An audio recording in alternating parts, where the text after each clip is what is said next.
New York is America's pizza capital. We'll visit the top spots to grab a slice and hear from both New Yorkers and real Italians. Get ready to discover the best pizza in the whole city with this guy, Johnny's. In the Lower East Side, they could be a contender for best new pizza spot of the year. Only open since the summer, the owner Johnny, just 24, but he's slinging pies that are turning heads. He uses naturally fermented cheese, 2 or 3 day fermented dough. Before it gets to your stomach, it's already pre-digested. Their vodka pep slice is the most popular. Organic tomatoes from California, vodka sauce made in-house, slow cooked and then baked with a nice toastiness at the end. The ricotta cheese combined with a smoky pepperoni and thin crispy crust makes this an instant winner. Another killer combo is the pepperoni slice with burrata, Parmigiano Reggiano, basil, and hot honey. It's a flavor explosion I didn't know I needed. They're mixing classic pizza making with modern twists as we're finding more and more newcomers elevating the game. There's plenty of room for this in New York, and coming up later, we'll talk about another new slice shop turning heads that you don't want to miss.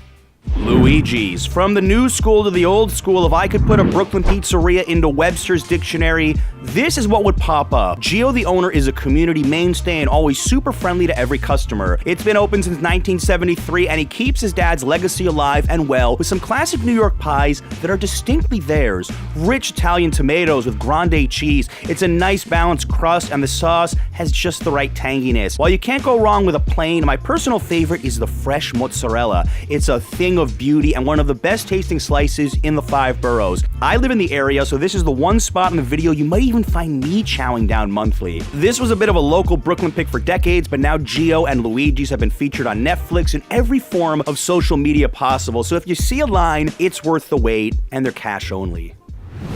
The Bronx often flies under the radar when it comes to its incredible pizza, but we're here to shine a spotlight on it, starting with Pugsley. Located within walking distance of Arthur Ave, the Bronx's Little Italy, I couldn't believe how much fun this spot was. Around for over 40 years, the interior is quirky, almost as quirky as our legendary owner, Salvatore Natali, who might serenade you with a saxophone medley or slam a gong to get the crowd pumping. While Sal is the star, the pizza is just as unforgettable. Try a half penny alla vodka half cheese with vodka sauce, pasta that's boiled in-house, grande mozzarella, add some fresh basil and olive oil on top. This thing is sturdy and the vodka sauce hits. It's so well done. The crust baked to perfection, the plain slice has just a perfect cheese to sauce ratio. Pugsley is a big sleeper pick, mere minutes from the Fordham Metro North stop. Certainly worth an excursion if you're heading that way.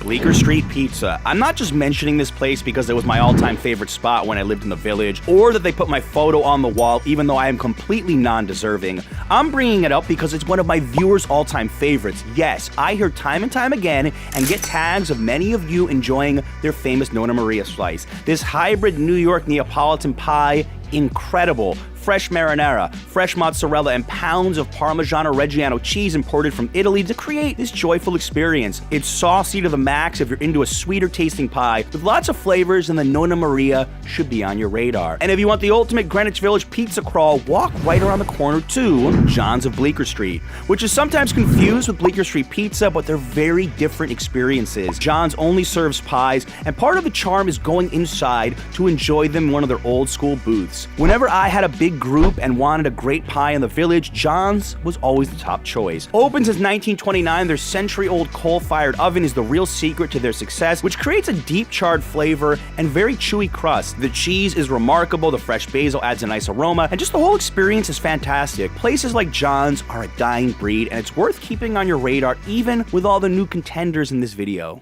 Philomena's is a powerhouse in a borough that is all too often forgotten for its pizza, Queens. This Sunnyside neighborhood staple run by their scientific owner Dave, who spends an insane amount of time perfecting their dough. He spends 72 hours fermenting it for easier digestion, but it's not just about the crust. The toppings are phenomenal and playful. As a Jersey boy at heart, their Jersey Shore slice with sausage and peppers brought me back to the smells of the boardwalk. Their square slices are crunchy and delicious, although you can't go wrong with anything at this underrated pizzeria in Sunnyside. A perfect example of a neighborhood spot that deserves way more attention outside of the borough, and Dave deserves a medal for letting me try to to make pizza with him for an old episode. Lucia Pizza hopped onto the New York scene in 2022 with their Brooklyn location and opened a Manhattan outpost in Soho last year. They're the direction that New York pizza is heading, elevating the game. Sal, the young owner, grew up around Italian food as his parents owned a local spot for 45 years. The hand-rolled dough is light and not traditional at all. After each pizza is baked, it's topped with torn basil and grated pecorino and extra olive oil. The vodka slice is my top pick. It has a nice creamy and tangy flavor.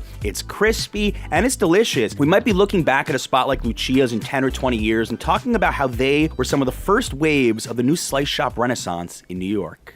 L&B Spumoni Gardens. We've talked so much about the new school, but we can't forget about the classics. L&B in South Brooklyn pioneered the upside-down pizza, also known as a Sicilian. The cheese is placed on the dough first before the tomato sauce. You can order the corner, the side, or a middle slice. The sauce is the standout, and the pizza's crispy with a spongy crust. It's like taking a bite of New York history. The place, a vibe. It feels like you're at a Brooklyn block party, and there's always big groups of families there. Also, try one of their famous Spumonis if you get a chance. You won't regret it. This is the kind of place where you might bump into a celebrity and a Brooklyn grandma all in the same day. Cello's is another newcomer that has blown up on the pizza scene this year, an East Village slice shop with some serious firepower. The crust, nice and puffy, the dough is killer, and the ingredients top-notch. Their tomato pie really snuck up on me with house marinara, fresh basil, and get this, enough burrata to write a love song about. Top that off with some shaved pecorino romano and olive oil for a slice. That's pure magic. Thin and crispy, keep an eye on this place.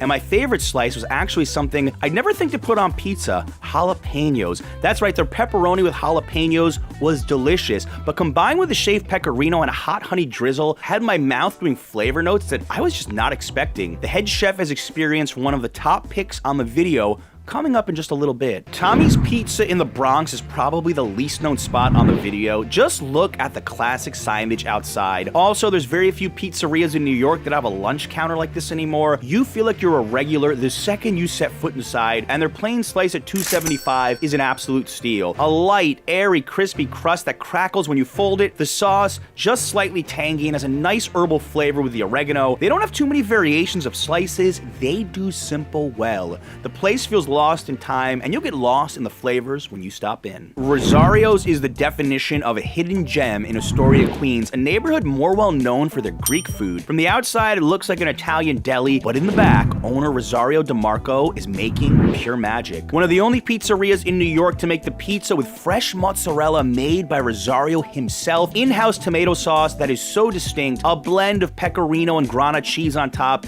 and you have their traditional pie, which is anything but.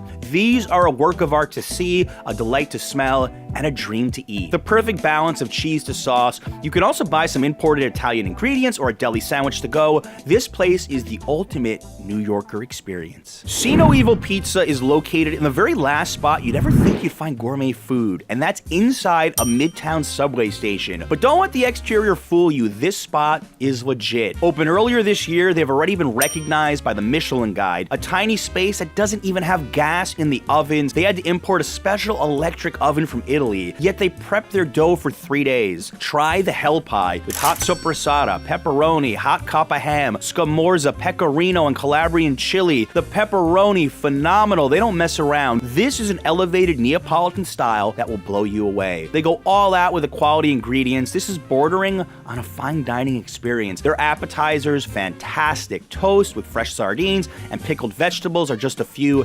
Eat like a king, and then walk a few steps to catch a subway home. Nothing else like it in New York. At Mono's in Ridgewood, Queens, the past and present collide in delicious harmony. The upside-down squares here give L&B Spumoni Gardens some serious competition. A little grated Parmesan on top of cheese and sauce, add some extra oregano, super airy and crunchy with a bold flavor from that sauce. It was love at first bite for me. The manapella slice named after the owner has vodka sauce, pesto, and chicken cutlet. Absolutely delicious. I'd put that seasoned chicken cutlet onto a sandwich and it would beat a lot of New York delis. The real key key here is how much attention they pay to the dough and the fermentation. This is another slice to be reckoned with in Queens and showing the evolution of the dough game in the New York pizza scene. Louis is a business that you need to support not just for their great pizza, but for the owner's love and sacrifice for their community. In March of 2022, Louis and his father Kazim stopped a mugging outside and were both stabbed and hospitalized. The two heroes reopened the store a month later and are still slinging incredible pies. The grandma slice could be one of the city's best you haven't heard of. A thick slice with an airy crust, fresh mozzarella, plum tomatoes, basil, garlic, parmesan, all fused together for an explosive, flavorful bite.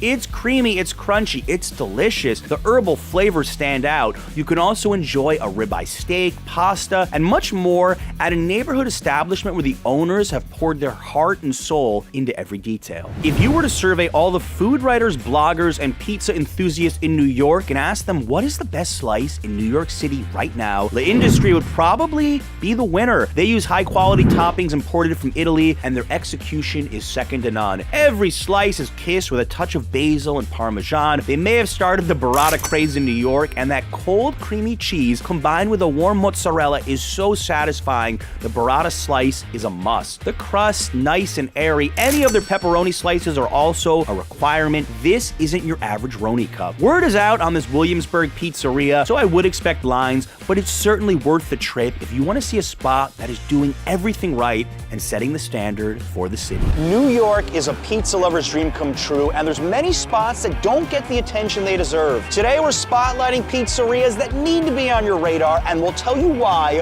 they're must visits. Hope you brought your appetites. Let's eat. We've got Greg, native New Yorker and food guide, and our first stop, Amore Pizza. I mean, this is as old school as they come. Absolutely. This spot has been around for a long time in the strip mall out here in Flushing. If you're a Queens native of a certain age, you remember this spot had an arcade in the strip mall. Classic. All right, I'm excited. Let's get in there. No Apple Pay. It's good to know. Look how thin crust it is right there. They have all those pies ready to go. Always fresh pies. High turnover. Yeah, good sign. We got 3 slices to go, please. It was as efficient as they come, I have to say. They're really just churning out slices all day long, all night, always fresh. I think for most people, when they envision having a slice in New York, being in a strip mall parking lot probably doesn't come to mind. Think Flushing, you think of the Chinatown. This is really the edge, more near College Point. This is institutional. Amore is very famous here in Queens. Queens locals' favorite. I mean, let's break this down. You pointed it out inside. This is as thin a slice as they come. I like the balance of cheese and sauce here, though it does get messy. The cheese easily will fall off. I think it's also because it's so fresh. All right, let's do it. Every pie is fresh, every slice is fresh because they're churning them out nonstop. That's the first thing I noticed. Nice and crunchy, crispy. It's like crispy, but somehow a little soft at the same time. Yeah, exactly. Interesting texture. I like the sauce isn't too tangy, isn't too zesty. It really complements the cheese quite well. And just, the crust, it's just nice and light. I've only said this about a few other spots that we've done videos of, but if you were to ask, what is a prototypical New York slice, I think this is up there in the conversation. This reminds me of pizza I grew up eating in Queens. Very classic example. I think when people think of Queens, they think of the diversity, the street food, and Jackson Heights and Flushing, the Chinatown, but pizza's a bit of an afterthought for this borough for a lot of people, no? Oh, absolutely. I think Queens pizza is very slept on, not just because I'm born and raised here, but I really think it's the truth. I think part of it is also because a lot of these spots are spread out. This spot here is pretty far off the beaten track. It's more of a destination location. Right by LaGuardia, the planes are literally taking off. You can see one right there, United. Every 2 minutes here. I have to tell you, just enjoying this slice here justifies my reasons for living in New York City. Just finding pizza like this, random strip mall. New York pizza is one of the top 5 reasons to move here or to visit here. This is the kind of spot that I think you'd be very lucky if you grew up near here. Yeah, I'd be here all the time if I lived closer. I do come here when I'm in the area. There's a classic old school bowling alley just down the block. I don't know how much longer it's gonna last, Whitestone Lanes. I love coming here before or after. Just eating your pizza in the parking lot, I feel like a gourmet experience. People who come to New York, you might not even think we have parking lots. We do. You gotta come to these parts of Queens. Queens is huge. Feels like we're doing a pizza review video in Florida, not New York. The pizza's gonna be way better here than Florida. Sorry, guys. You bet.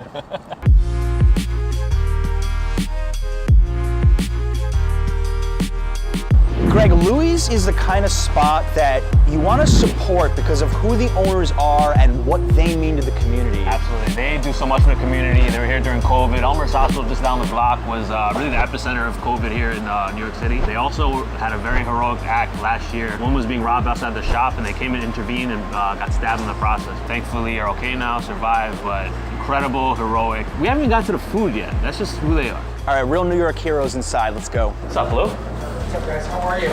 There's very few pizzerias that are still owner-operated, especially in the city. There's not so much anymore. You might have more in Jersey and other states that really put their heart and soul into what they do. I'm here 90 hours a week. I've given my whole life. I've given my blood for this place and for my neighbors. What do you think this spot means to the community? Oh, we're a staple, backbone, no question. I've known Greg for many, many years. I've known pretty much everybody who's ever come to my restaurant. Which type of slice you guys most well known for? Oh, we're very well known for our grandma slice. What you see here is a Sicilian style pie. It's fresh mozzarella, plum tomato, garlic, basil, Parmesan cheese. I've seen a lot of imitation grandmas, and they don't, frankly, they don't come close. Could we through grandmas? And move. Oh yeah. I have to say that the food looks fantastic, but talking to Louis, the owner, like that's a New York experience. I mean, this is really like, I would say, the definition of a neighborhood joint here. Greg, do we dare say one of the best grandma slices in the city that you probably haven't heard of? I might say the best grandma slice city I've ever heard of. I mean, this is personally my favorite. I've been coming here since they opened, 14 years. I get this all the time. I literally come in here, even if I'm ordering a steak, a salmon, a pasta, I always have to get a slice of grandma no matter what. I break this down first. Tell us why it's different than a typical Sicilian. So if you're not familiar with grandma slice, it's a big New York thing. A lot of times you see them much thinner. This one's actually a bit thicker. And when you hear thick, you might think of it in a bad way. It's not. The crust is very airy. It's light.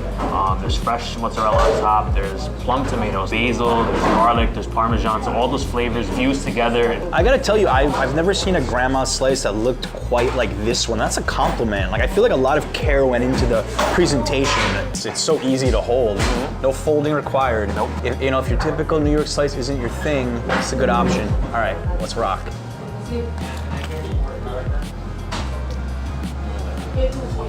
That's fantastic. You know, I've eaten this countless times, just like that creamy, fresh mozzarella really stands out. Those chunky tomatoes, that fresh basil, that bit of garlic and Parmesan all melding together. It's just like explosion of flavor in every bite. I mean, you took the words right out of my mouth. I needed 2 bites to really figure out why I love this so much. All those things going on at once. I'm a big fan of like herby flavors. You really get that here a lot. I really like fresh basil and like fresh herbs. Yeah. I thought this was gonna be way heavier, way thicker, just looking at it, but no. Telling Greg off camera, it's like going to Luigi's in Park Slope, talking to Gio there. Same thing here with Louis. Great pizza, great owners, support their communities, and I can just tell there's consistency behind every slice here when you come. I can vouch for that. I mean, we've eaten countless grandmas. It's always on point. Interesting that this actually feels like a restaurant too. It's gotten to the point where when I come here and if I just order pizza, it's awkward for me. I have to order it this year because the food here is so good and it's really great value too. So you don't even know what you like better here, the pizza or the dinner. Beautiful thing about it, I just get this for an appetizer as I wait for my food. So I get best of both worlds every That's time. the way to do it. And the fact that I have a ribeye steak, like pretty incredible. That's one of the best steaks I've ever had in New York. What's the ribeye cost here, you know? 25 bucks. New York's best steaks you never heard of. Video idea.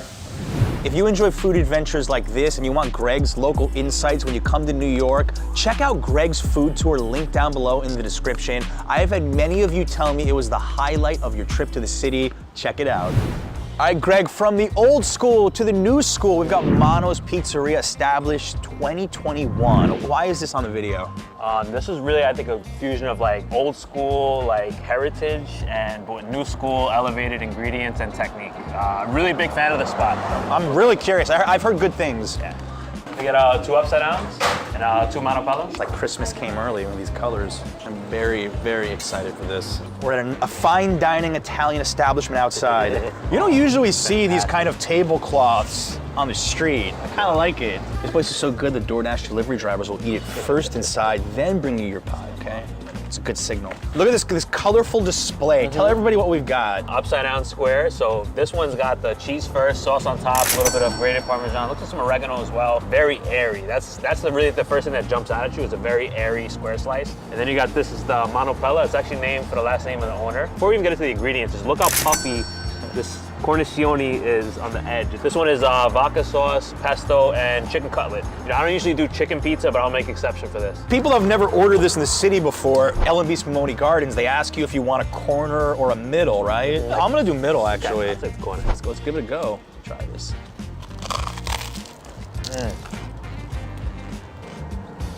Tomato sauce, just that has a bold flavor in your face. And for someone like me that's really into a saucy pizza, this is good. Just the first thing you notice, that shatteringly crisp crust. Unbelievable how crunchy that bottom is.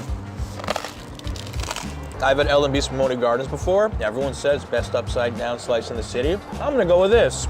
I like this better. What do you think? It's amazing. I think they're both different. If I were to choose which one to eat more often, I would say this one. I like the airier, lighter dough. I think the tomato sauce is sharper as well. It's just, you know, it's more, take it to the next level. Like L&B is old school, but this is more like highly elevated ingredients, fermentation. No disrespect to L&B, this is just a little bit more my style. Now the owner didn't want to be on camera, but he was telling us off camera that he pays a lot of attention to this dough, and you can immediately tell that from any bite. I don't know if Ridgewood, Queens is exactly thought of as like a big food neighborhood. I think more in recent years, more places have been opening up. I think this is a destination-worthy pizzeria. Look at all these crumbs, how crunchy this is. It's a very sturdy slice, like zero flop, considering how many ingredients we've got on it too. Let's give this a go.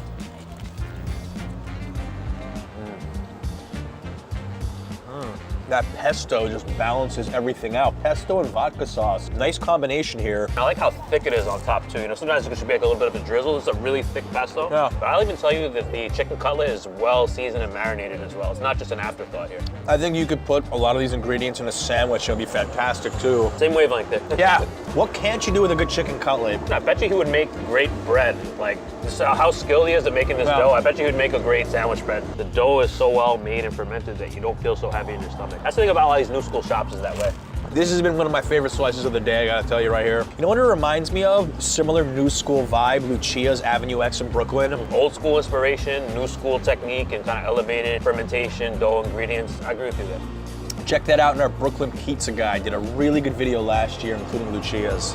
I think New Yorkers are getting pickier about pizza as well. I can't just open up a dollar shop and expect people to show up now. When you have pizza like this in New York, I don't even want to waste my stomach space on dollar slices, I'll tell you. It's funny because most of the native New Yorkers I meet, they want nothing to do with dollar pizza. I get it, trust me. You know why? Because old school good pizza like we had like at Amore, for example, that used to be $1 for a slice back in the 90s. You're right. If only still was, right? Jersey boy here. We're sitting outside of Satriali's here in the Sopranos, all right? Kind of reminds me of that because like with the tablecloths, it's kind of like a chilly fall day, you know? Kind of brings me that vibe. It was a little cloudy out. Dave Portnoy did not give this spot a very high review. But he's from Boston. I respect what the guy does, but I don't always agree in his reviews. I think this place deserves a higher score personally. Mono's is a destination. You travel for these slices, I'll tell you.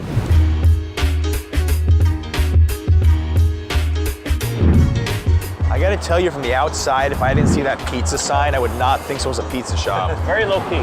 Filomena's is one of your favorite spots in the whole city. It really is. Yeah, I've been coming here. I think they've been open about 4 or 5 years now. They got a really nice variety of pizza here. The dough is really some next level. Excited to share with you guys. Let's get it, man. What's up? Good, how are you doing? I want to do one of the Jersey Shores and a classic. You got it. Do the same. So we put a little extra attention in detail into the dough. We ferment our dough 72 hours so that way it releases all natural enzymes in the flour so you can digest it a little bit better. And we also put a little extra water into the dough so it gives it nice light airiness to it. And now my mom has a problem with digesting dough, so I thought it would be like something that would save her from not eating bad bread or bad pizza, something she could digest. And she can digest my bread and my pizza dough. You see me here at 2 o'clock in the morning, 9 o'clock in the morning, I'm here all the time just touching this stuff. I make the square dough and a round dough. You can taste the difference in the dough. It adds to the flavor of the actual pizza itself. Dude, thank you so much. Thank you. All right. Man, hearing Dave talk about pizza, it's like a professor.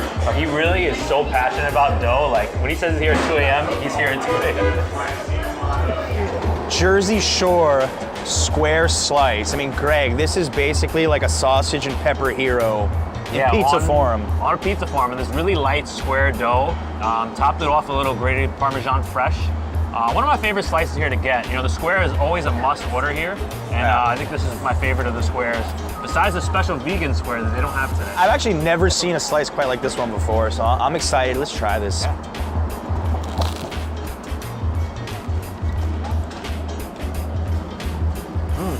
Light and airy crust, as I already knew, but it's wild getting that sausage and pepper and onion in one bite on a pizza. Wow, this is different, but in a really good way. Yeah, I like the combo of the spicy and the sweet peppers, and then the onion, you have all that crunch to go with the crunch of the crust itself. I don't know what I'm admiring more, the pizza or the sausage and pepper flavor. It's like a tie right now. You can tell Dave knows his dough. Just after 2 bites, like I can tell. I'd say the lightest square slice I've ever eaten is from Dave. And don't sleep on the grated Parmesan cheese. It's like the cherry on top of this amazing slice. This smells like a mix of the Jersey Shore Boardwalk and the Feast of San Gennaro. And if you can visualize that and smell that, you're gonna love this pizza. All right, Greg, slice number 6 of the day. I mean, if this wasn't my job, I would say this is probably not the healthiest idea for one day, but we're troopers. I was just here a couple weeks ago. I ate 5 slices in one sitting, and I didn't feel gross afterwards. So that's all you need to know about Philadelphia, is that you can eat as much pizza as you want here and not feel gross afterwards. That's how well fermented the dough is. That's how light it is. That's how much attention and care is put into the dough. Grated Parmesan, a little olive oil on top, and fresh basil, which I love. Bring it all together.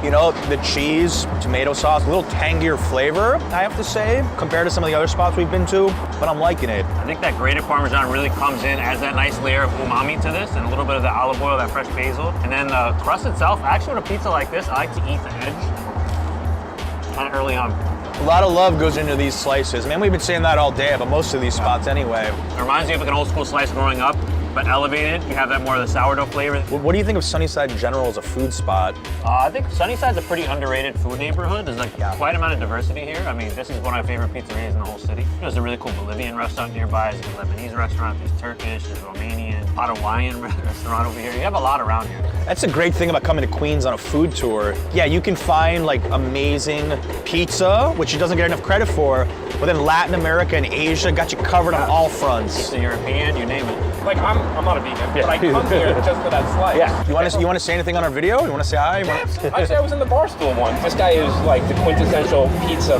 master maker, working his butt off. He's making dough every freaking night of the week. But it's legit. It's one of the best pizza places in Sunnyside, and honestly, in Queens, 100%. I mean, like, it rivals the Brooklyn slices. Sunnyside's the best. The Bronx, a borough often overshadowed by its flashier neighbors, but could it secretly be home to New York's best pizza? Today I'm putting it to the test as we visit 4 legendary pizzerias that might just prove everyone, including me, wrong about this underrated borough. Here we go.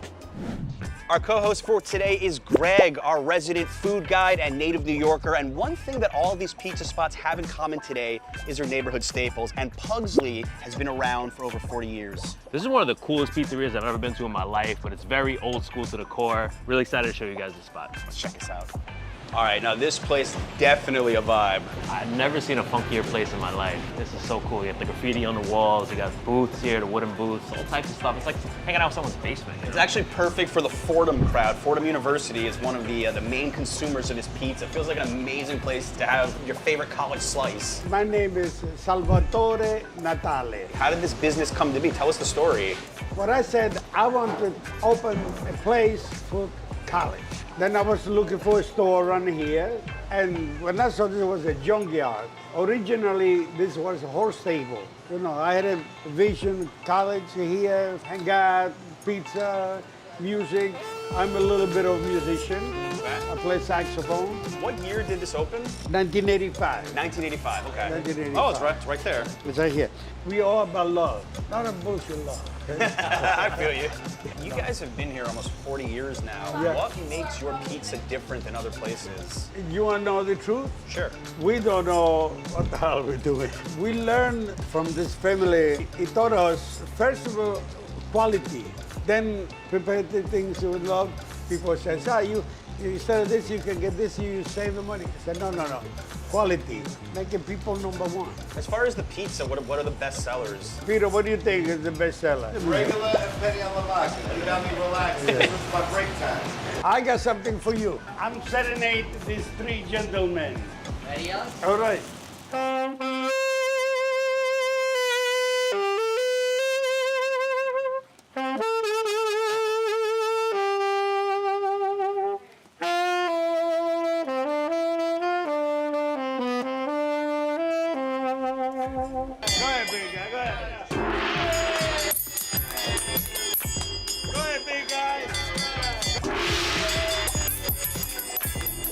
I feel like we're permanent members of the Pugsley Club now. We've been initiated. We've been initiated. What I'm making you guys is a half penny vodka and a half cheese. So you get to try the best of both worlds. The vodka sauce, I make it. And people say they like it, and I hope they really do. I mean, we sell a lot of it. Gotta be good, right? The pasta, you guys are not gonna believe this, but I boil it myself. Water from Italy, boiled in a pot from Italy. No, Bronx water. Boogie down Bronx water. Okay, so that's the vodka, right? This is the way we do it. Mozzarella. Shout out to Grande. We should call this pie something, like a yin and yang or something. I don't know. That's a good one. That's it. Capiche? Okay, don't go nowhere. Beep, beep. We wish health, wealth, joy, glory. We go like that.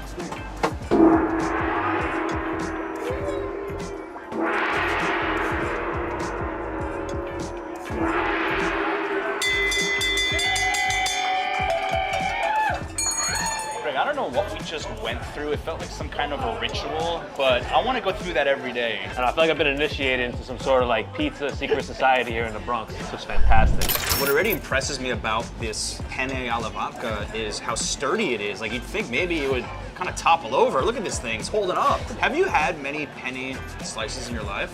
No, maybe a handful as a kid. I kind of stopped eating those over time, but this one's got me excited. It's one of their best sellers, so we had to start with it. Ooh, that vodka sauce hits right away. That was the first thing I noticed. I'm a huge fan of vodka sauce in general, on pizza, on pasta. I even got a little bit of that basil. The cheese is so creamy too. What I like about this, the penne is not too hard. Yeah. This is perfectly done. This is a classic, and we had Sal, the OG, serenading it at the end, even hitting the gong. Like, if that wasn't a pizza experience in New York, I don't know what is. But growing up in North Jersey, one of my favorite all-time slices when I go out for lunch was a penne slice. This is so much better than the one I grew up with, though. All due respect to Fairlawn, New Jersey, but man, this is a special slice. Look, this is the bottom of that crust, really baked to perfection. So, you know, if you're having one of those nights where you're not sure if you're in the mood for pasta or pizza, just combine the best of both worlds, bam. Something that many viewers who aren't from here may not realize is the pizza royalty of New York. You didn't have a chance to meet a Dom DeFara. Even you're wearing a Rosario shirt. Rosario's one of my out of Queens. favorites. Like, when you get to hang out with the pizza legend like Sal, it just makes your day seeing someone who loves his job so much. This is the beautiful thing about this place. It's a family-run business, and you can tell they love their customers, they love what they do. You can just tell the love they put into the pizza here. He was honestly underselling himself. He said, we don't know what we're doing. Anyone who tells you they don't know what they're doing knows exactly what they're doing. He was being humble there, I think. Even the crust is nice and chewy. It's not too charred. A lot of places, I might enjoy the pizza, but like the crust is where I stop. Not here. No. It would be a sin to not finish this crust. All right, Greg, we got the plain right now. Sal mentioned that they use 00 flour, which is a very high-quality pizza flour. Yeah. All right, let's go with the classic. It's a pretty big slice, too. It is. It's just the right notes, man. It's so balanced. I think also that sit for a little while. Something about when you get a classic New York slice, it sits for a little while. All the flavors kind of absorb. So you get that sauce, the mozzarella, a little bit of olive oil, the basil, all fusing together. The cheese to sauce ratio is just perfect on this. And you notice, of course, little char. Like, this is a textbook New York slice here. I don't think you can go wrong with anything at Pugsley. We're gonna talk about this a lot today, but I have been sleeping on the Bronx as far as being a food destination, and I think a lot of my viewers probably have as well. Need to wake up to it. So do I. It's like I would obviously eat this more often, but I still really enjoyed that. That was like a flavor bomb. I think I would go with the penne. Nostalgic for me, but elevated version of it. And we're talking about pasta. We are just a few minutes away from Arthur Ave, the Bronx's Little Italy. So here's a power play move. Start or end a trip to the Bronx Little Italy here at Pugsley. Yeah, I've done it before. A midway point in the Little Italy day was coming here. Yeah, so if you see this sign in your local pizzeria, it's a good sign. It means they use a really good quality cheese, grande. Look what we just got gifted. Oh, so happy. This makes your day, huh? It really does. I've been trying to get more spots merch, Yeah, you know? please. Give us merch. Greg, Luciano's is about as no frills a pizza spot as we're ever gonna show on this channel. Yeah, we're here in Morris Park in the Bronx area. I've never really spent that much time in, but really curious with this spot. Very no frills, very classic. Yeah. Nice. Wow, I love this. Me too. How are you? How are you? Which one do you think is the best? Anything you eat it. Anything? Okay. You only do pizza. You just stick to pizza. Good. If you like, you open. Okay, deal. I'm sure we'll like it. Grande cheese. Nope. Once again. Just like I said at the last spot, grande cheese. This is your clue. Greg just let you in on it. How long has this place been in business? Maybe 40 years. 40 years here? Instagram. I give you the regular slice. Okay, those are nice big slices. One of the biggest slices I've ever seen in New York. Greg, how did you find out about this spot? It's an interesting story, right? It is. So just randomly, I was on Facebook one day and I saw this Facebook group come up that said Pizzaholics, and it said Luciano's is a really good place. So I'm like, all right, I just got to mark it on Google Maps for future reference. If I ever made it to the Bronx, and today's the day. All right, Luciano's. They gave us a little bit of everything. Let's start with the plain.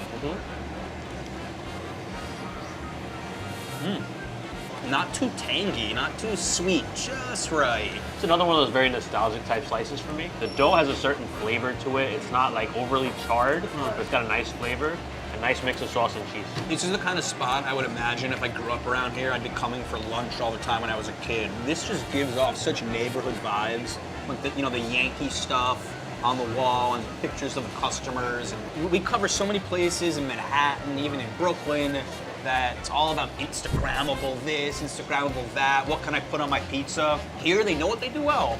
This is just such a local place to the core. The booths, I can't get enough of these booths. It's just so nostalgic. I've actually never been to Morris Park myself. This has got a great neighborhood vibe here. It does. Very good slice. Like, I can't find a single reason to dock this for anything. No, this is like, just bringing me back. That's really what it is. You know, a lot of times when I don't know what to order from a new pizza spot, if I see a grandma slice, I tend to gravitate towards it. I'm into those like saucy pizzas, so let's try this out. Yeah. Nice crunch. This really has like nice subtle flavors. It's not too salty, you know, they don't overdo it on the hard cheese on top, and you really taste the tomatoes. I like that it's not too tangy, it's not sweet. You have that little bit of basil in there to complement it. It's excellent slice. I think there's a reason he pushed it on us. It's your very traditional thin crust grandma, you know. Everyone makes it a little different. Sometimes they make it a little thicker like a Sicilian, but this is really more the OG thin crust style. Yeah. Now, correct me if I'm wrong, but out of all the boroughs out there, I feel like the Bronx might get the least love for pizza. Probably, because Staten Island, you know, Staten Island gets the least amount of love, period. It's always a joke. You see all the memes, right? But Staten Island is known for pizza. Bronx is definitely very underrated for pizza. It really took me years to really dig into the food scene here in the Bronx and find some really great pizza places. Well, I think the elephant in the room for today's video is there's a lot of viewers out there, they hear the word Bronx, they think danger, crime, not safe to come to. Yeah, I mean, you know, look back to the 1970s, 1980s, you can see that was where the reputation came from. But the Bronx is a big borough. It's a diverse borough. It's actually got the most parkland of any borough. Over 25% of the borough is covered in parkland. Oh, wow. Thank you. Thank you. Everything's bigger in the Bronx, okay? The margarita slice. This is what they're really well known for. Yeah, so with this margarita, it came fresh out of the oven. It's got a lot of olive oil, a lot of chunky tomato, dollops of the fresh mozzarella here, some basil. It looks excellent. If I saw this out, this would have been the first thing I would have ordered. Damn, that fresh mozzarella, man, that hit. Ooh. We were nervous if we could eat more. Not nervous anymore. Now, when you see a fresh one like this coming out, you gotta try it. Not too sweet, not too salty, just right. I mentioned I'm into really saucy pizzas. This is a prime example of what I love. I knew it. I knew when I saw it, like, this is gonna be your kind of slice. Look at that. Tomatoes are falling all over the place. This is a good problem to have. I wore a black shirt for a reason, by the way. I know, I was risking it here with this. They've been at this location, they told us, for about 30 years. I don't think I need to change anything. I hope it stays like this forever, really. Like, it actually pains me when I see old school pizzerias change the interior around and make it look more modern. Like, this is like a time capsule. I hope it stays this way. Every town in America needs a pizza spot like this. No nonsense, head down, make amazing pizza. Tommy's Pizza, man, that is a classic sign right there. Just seeing that old 7-Up logo there, it's awesome. Some more grande cheese. This video is not sponsored by them. We just got rolled in. How are you? Hey, how are you? How you doing, guys? Good, good. We're just doing 3 planes. Awesome, thanks a very lot. much. Greg, I gotta say, I've never eaten New York pizza at a counter like this before. This is a dying breed right here. Sitting, eating pizza at the counter. How you doing, buddy? I'll tell you, I've been here once. I loved it so much, I had 1 slice, I stayed, I ate, I think 2 more. If you could do 2 today after all the pizza we've eaten, I'd be impressed. I think 1's the limit today for me. This looks fantastic, let's try it. First thing that hit me, light, airy, crispy crust. You can tell how sturdy it is. When you fold it, it's like crackles a bit. Ah. Now, it looks like there's some cornmeal on the bottom here. It adds another interesting bit of texture to it. Pizza has the slightest tanginess to it. You know what it reminds me of a little bit? And I saw this in a video of my boy Antonio from the Pizza Review channel. Luigi's a little bit. Yeah. It reminds me a little bit of like the Luigi's Classic Slice in Brooklyn. You can tell it's a real neighborhood gem too. And there's a nice bit of herb flavor in the sauce too. I see there's quite a bit of oregano in there too. This is definitely one of the best plain slices I've had in a really long time. And fun fact, they only have 2 slices here, plain and square. No pineapples, no chicken parm. I don't know what the craziest thing you've ever seen. I saw a Thanksgiving turkey pizza, we covered that once. They don't believe in that here. As good as I remember, that's for sure. Can you actually think of another spot in New York that has a counter like this for a pizza spot? I remember one place in Fresh Meadows, Queens called Brothers Pizza. They're pretty famous. And also old school signage. So it's just another kind of stuck in time type place. I like this concept. And you can sit in the back. There is a room that has like your typical booths, but look, counter service, okay. They do actually have beef patties, chicken rolls, and cheese calzones. So they do have a couple of other things outside of pizza. Something just caught my eye. What's the hippie roll? What's a hippie roll? Sausage, pepper, and mozzarella. Okay, I was gonna guess mushroom. If you're visiting New York and you want to hang out with Greg, take his street food tour. I've had many of you tell me it was one of the best experiences that you had when you visited the city. Check out the link right here. You won't regret taking that tour. Yeah, I'd love to see you. Come join the tour. Greg, when you say a place is part of the neighborhood, I think Louie and Ernie's took it to heart because they are built right below a house. So cool, right? It opened since 1959. Let's check this out. Oh, we're stepping down into a pizza paradise here. Oh, it smells so good, right? Sure as does. soon as you walk in. We just want to do one pie sausage. The tomatoes are sweet because they imported from Italy. Some tomato sauce, you don't need no salt, no sugar. Everything is just salt and pepper and oregano. That's it. And of course, they use grande cheese, the best cheese in the world for pizza. It's not greasy at all. It's good. Tastes good, you know. Not bad. It's very good sausage. Over here, this is the best seller. Nice, beautiful pie. Thank you. Thank you so much.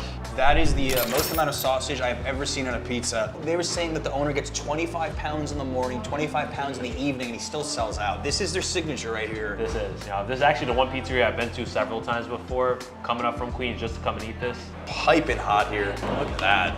Huge flop here. We gotta hold this up. Like this is the standard Bronx slice we're seeing. I kind of folded it up at the top here. All right, let's try it.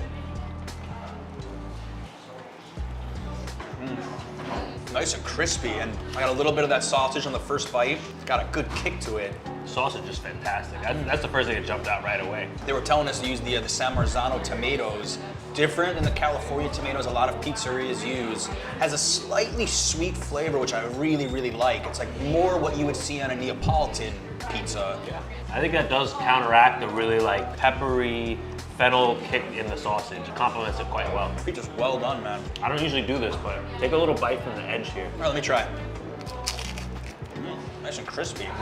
I've never had something quite like this before. Just the type of sausage, the amount of sausage. I think if you were doing a blind taste test, you would know it was a Louie and Ernie slice. I would know right off the bat, for sure. And I normally don't order sausage pizza. It's usually one of the least ordered toppings for me, but here I have to order it every single time. That's how good it is. Like, just even the flavor of the dough, there's just something about it very unique. So a fun fact, I got to chatting with the owner's daughter, and you know how I said that this is built into somebody's house? Originally, this was a pizzeria in Harlem, and the two owners, Louie and Ernie, moved it here after a year. And the basement here used to be an old candy store, and the current location was taken by the new owner and their family, and they've been here for 30 plus years. So it went from one family-owned business to another, and they are taking excellent care of it. But I've never seen anything quite like it, like a pizzeria built into a house. Yeah, it does really feel like a home. You have a skylight above you, like. A lot of firsts today for me, I gotta tell you, in the Bronx. And something that we have both noticed is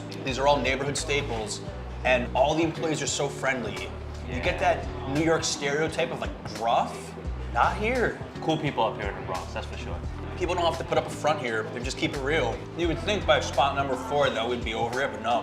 I'm still enjoying it, even as full as I am. I could even do one more if we had to. Yeah, I'd probably regret it later, but I could fit it. So like I said, at the last 3 spots, we've noticed that they also use grande mozzarella cheese. So that's really the gold standard of cheese for pizzerias here in New York. Greg, what would you tell the viewers if they were feeling a little bit hesitant about taking a pizza crawl in the Bronx? I would say do your research. The Bronx is very diverse, not only culturally, but also in terms of neighborhoods. It's not the biggest borough, but it's a very unique, diverse borough with a lot of character to it.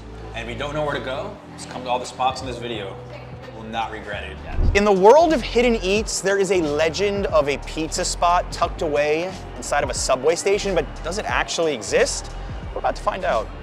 Definitely one of the most unique locations I've ever seen for a restaurant inside the New York City subway. I opened up Nothing Really Matters, and while I was doing business next door, I saw the opportunity to not only open up a cocktail bar, but a coffee shop across the way, and then this is my third endeavor down here in the subway. It's a tiny space, we're 1,000 square feet. We don't have any gas. We came up with these beautiful electric ovens for pizza, made in Italy, Mariforni ovens. A week or 2 weeks ago, we didn't exist. So all of a sudden, they head jerk, and they're like, what the hell is this? Yeah. You know, really excited about the surprise.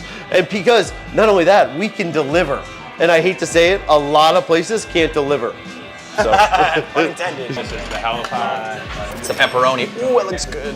So this is the hell pie, which has the sauce, hot sopressata, pepperoni, hot coppa, scamorza, pecorino, and Calabrian chili. I think this is one of their best sellers. That has got to be some of the best pepperoni I've ever had in New York City. This is pepperoni you get at a nice Neapolitan joint, not at some slice shop. I wish you could smell this. It smells so good.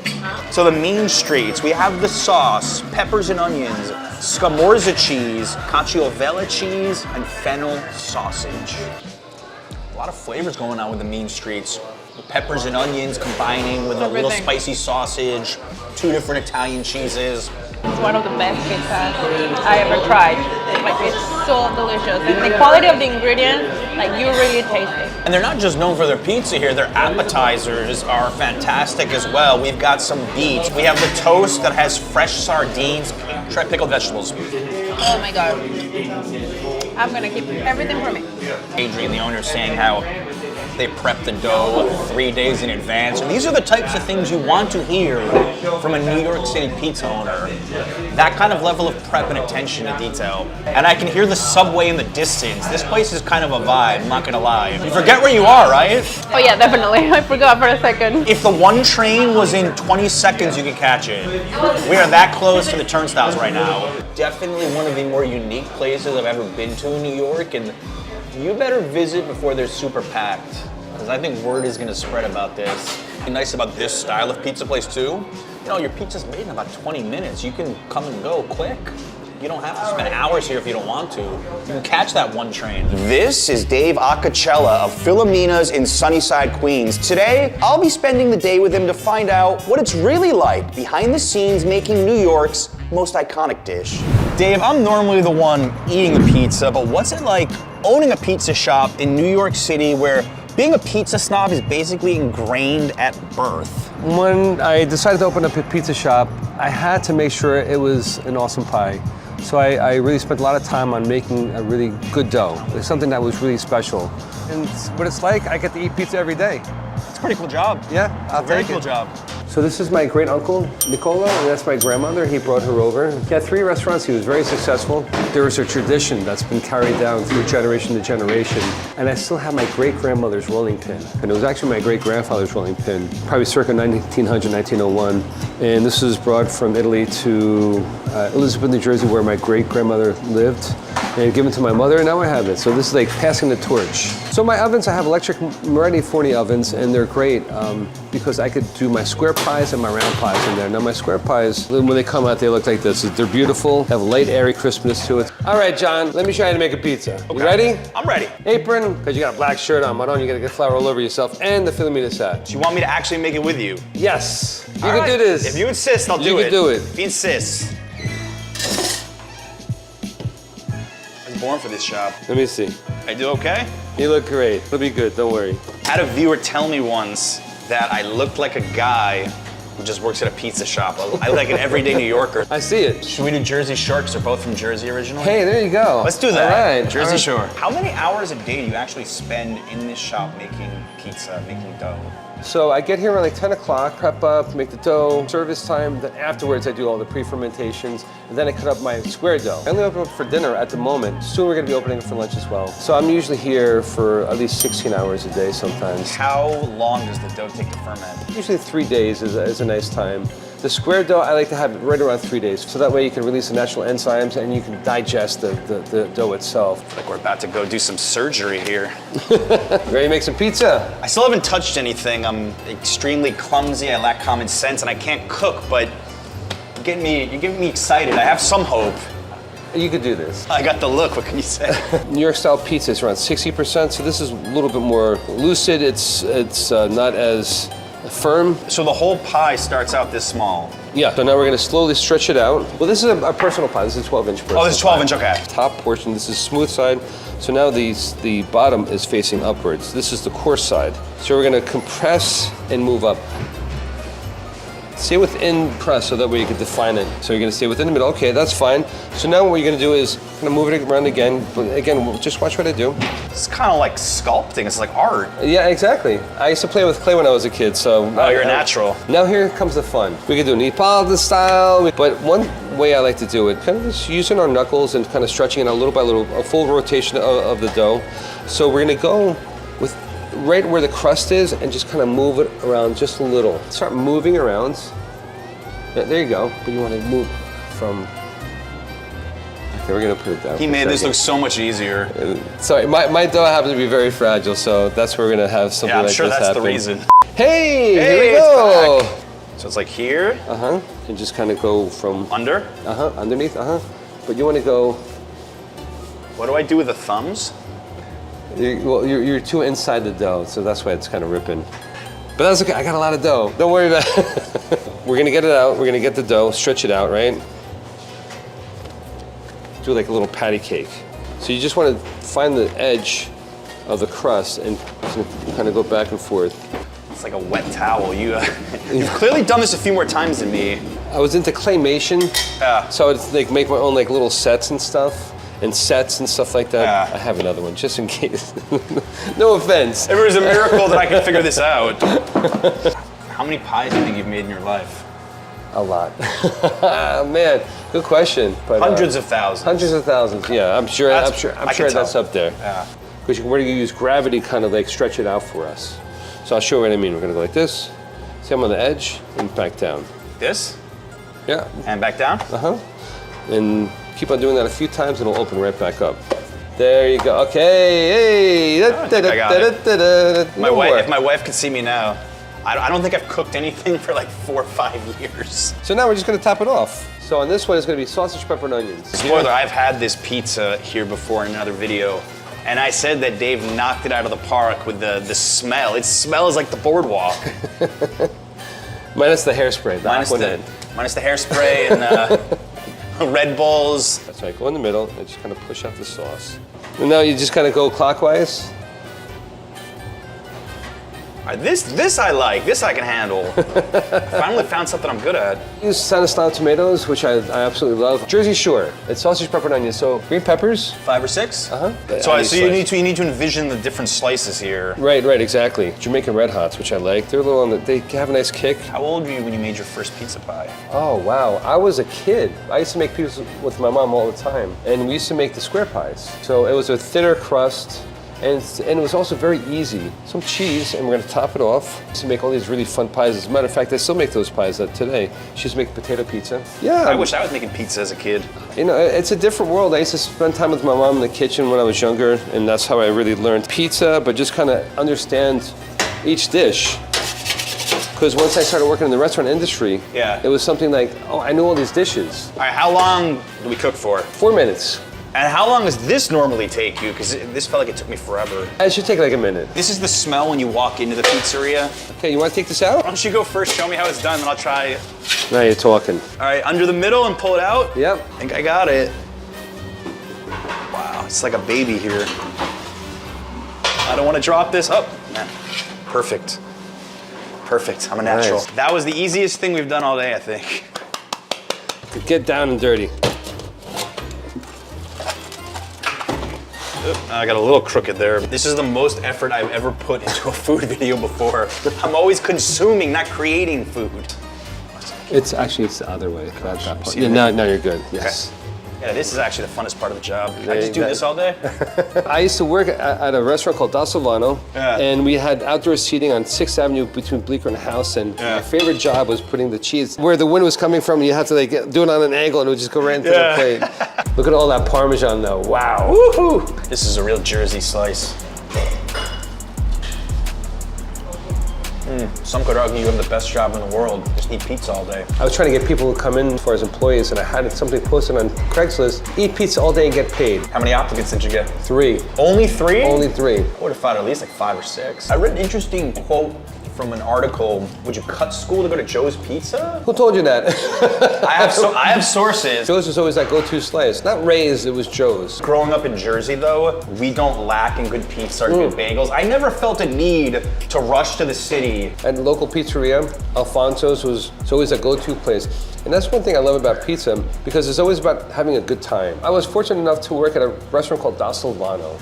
Da Silvano was legendary. It's one of the most famous and successful Italian restaurants in Greenwich Village. 2009, my boss came up to me. He wanted to put a pizza oven in the back. So I started making dough and started practicing and all that stuff. I was getting pretty decent pies over there. Flash forward to a place called 21 Greenpoint.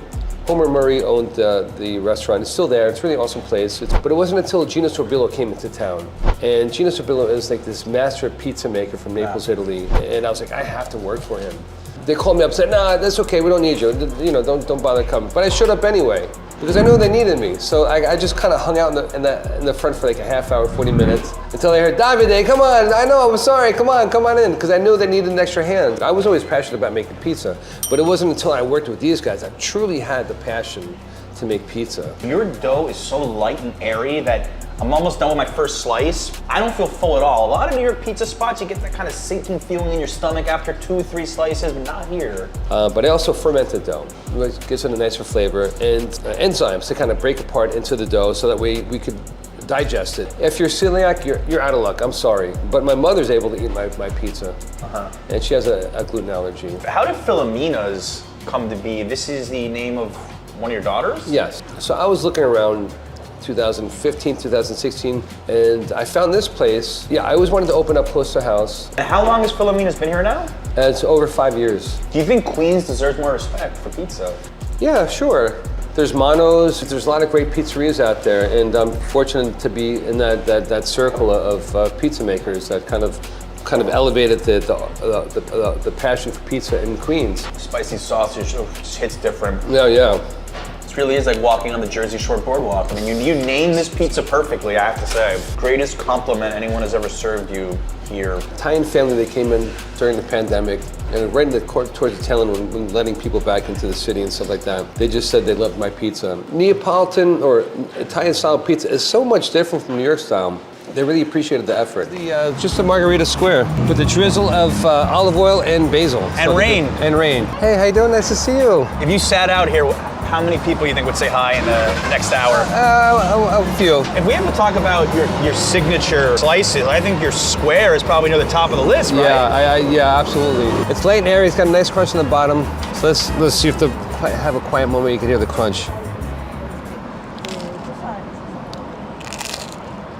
They heard the crunch, I felt the crunch, I tasted the crunch. Oh. The solid foundation of that crunch. I know you're always so busy behind the counter, but do you ever look and just stare at people's reactions, like the reaction I just had? How does that make you feel? When I first opened up, counter person said to me, that guy just took a bite of your pizza, took the crunch, and then he looked at it again. He was like, how is this happening?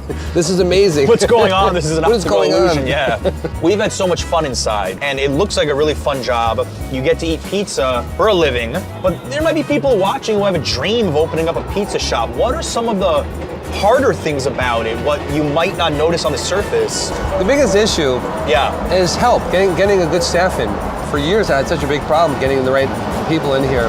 So for you it's not the hours, because you told me you are here 16 hours a day just about every day of the week. Yeah, I mean, once I got more help then I could just kind of dwindle that down a little bit, but I really enjoy what I do. On a Monday I just make dough, and that's like my vacation from the rest of the week. The Sunnyside community, it's extremely diverse. What are your customers like? That's the beautiful thing about Queens. Every ethnic background known to man on earth that lives in Queens. So just what I had to do was, non-pork items. I have a beef pepperoni, which I actually love but prefer over the pork pepperoni. Nothing too crazy. How you doing, Mr. Quinn? How are you? Good to see you. Good. About to get put back to work. More to this business than just making pizza, right? Yeah, you have to sell it. You can work the register, help out Dominic over here, maybe relieve him of his duties while he helps me make pizza. Okay. World looks a lot different from this side of the counter, I gotta admit. I think you have way more fun than we have filming this stuff. Well, because we get to eat it all the time. Yeah, you get to eat it and you get to make it. I'm telling you, if I worked here, it would be bad news. I would just be taking slices all the time. How many slices a day do you eat here? Like 3 to 4. 3 to 4? Yeah, I cover 800 slices each year. Well, you gotta check for quality control, so you have an excuse. Yeah, there you go. Fold this is gonna be your handle. You're gonna put your other hand here. Fold that for you. Top feet in, put it up. Give me that, like easy. Like that, fold over, this. Oh, I see, push down, in. Oh, perfect. Throw it there, and now we're ready for a pie. My wife would be laughing watching this because I really do lack common sense. This is like my worst nightmare, trying to assemble even a box. I think I could do it after 500 attempts. All right, I got the next customer. I'm a little nervous. Hey, how's it going? Good, how are you? It's the Jersey Shore with the 500 sausage. Okay. Yeah, this is exciting.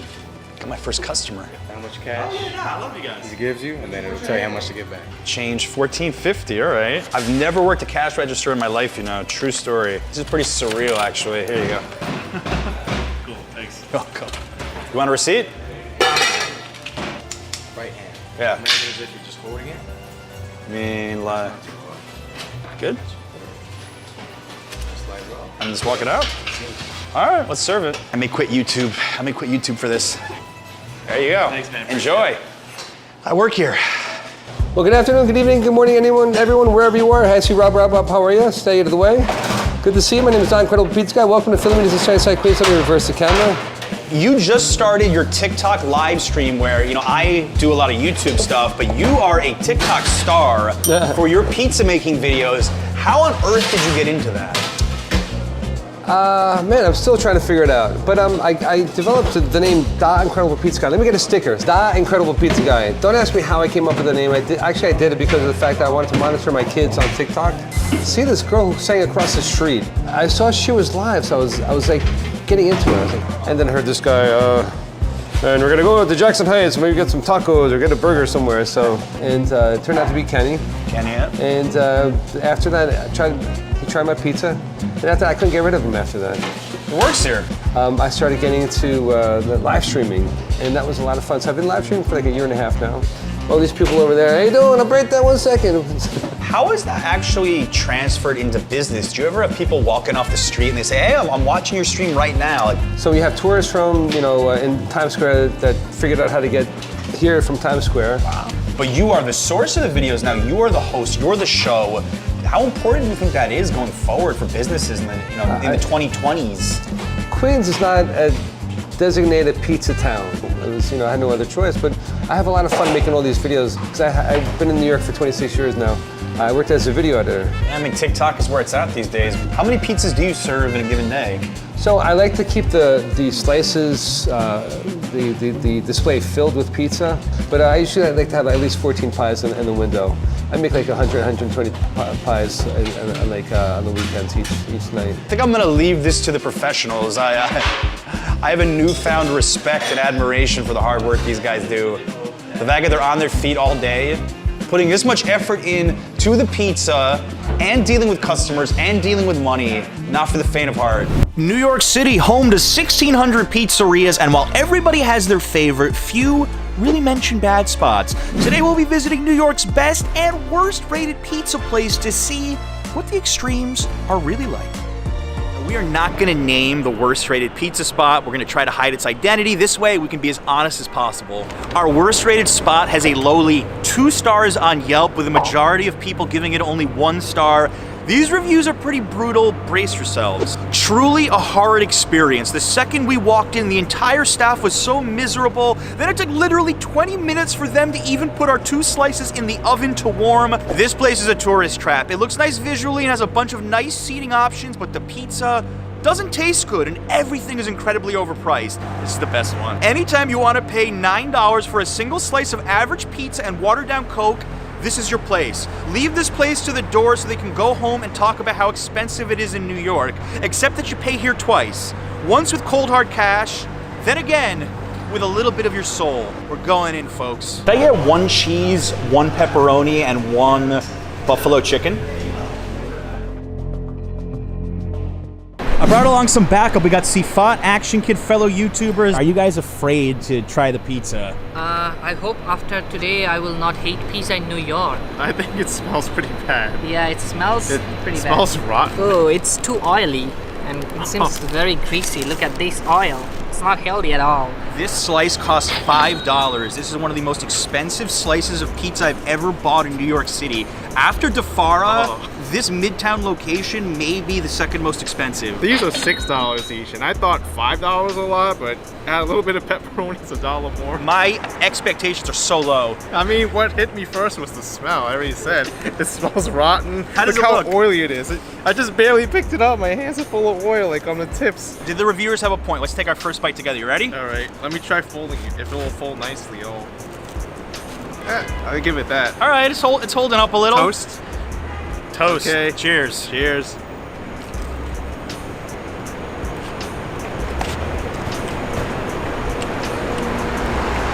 Is this even cheese? This is the weirdest crust and cheese I think I've ever had in New York. Even, I think, worse than some of the dollar pizza spots I've been to. The cheese almost has no flavor to it. The texture of the crust is just like crunchy in a way that you wouldn't expect for New York pizza. Kind of tastes like cereal. You go to some mall in Middle America, some old mall food court that has a sign that says New York Pizza. This is what you get. And I think their pizza might be better.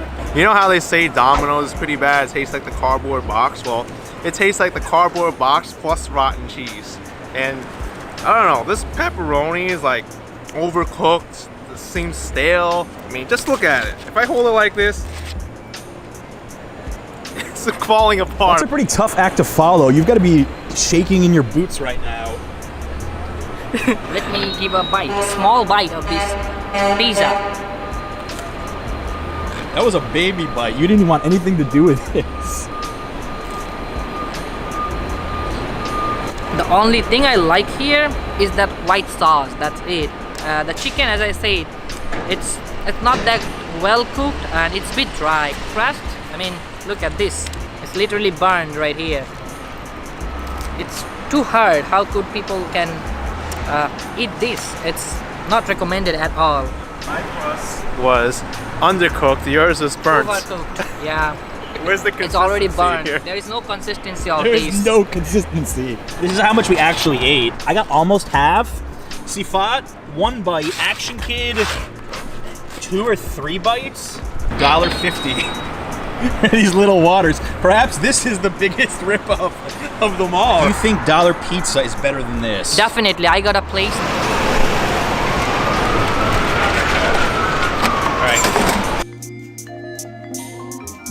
Love their pizza and they got the best dollar pizza in town, I tell you. Can I get 3 slices cheese? Ooh. Very busy.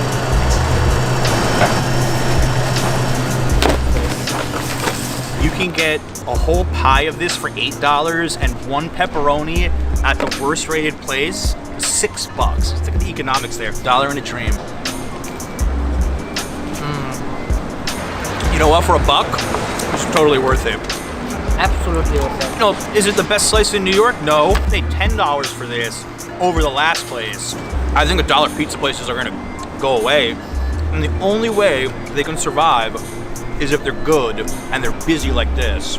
I would pay $100 for this over $5 for the other place. And this doesn't actually taste like the cardboard box. I try to go to every single 99-cent spot I can. And quite literally, this right here is the absolute best one. Keep up the good work, man. Appreciate it, man. And no shock, 4.5 on Google. That's really high for a dollar pizza spot. And it's not even the highest on the video. La Industry Pizza, the top-ranked spot in the city, located in the hipster capital of Williamsburg, Brooklyn. 4.8 stars on Google after 1,585 reviews. That's not easy to get. New Yorkers are tough critics. Probably one of the best pizza spots that I've been to in New York. Every single slice that I got was amazing. Very fresh ingredients, nice crispy crust, and you can tell how good this place is by the huge line to order. Lives up to the hype. Really interesting crust, texture, perfectly balanced toppings. The burrata slice is a must. Super busy, but they were courteous and well organized. We'll be back. You notice a difference in the smell? Oh yeah, it's like inviting us to come in. Everything about this spot is more inviting than the worst reviewed one. Like everything. One pepperoni, one burrata, and one margarita. All right, Action Kid, how does this look compared to the last place? I mean, this looks 1,000 times better. Look at how perfect this crust is, the cheese.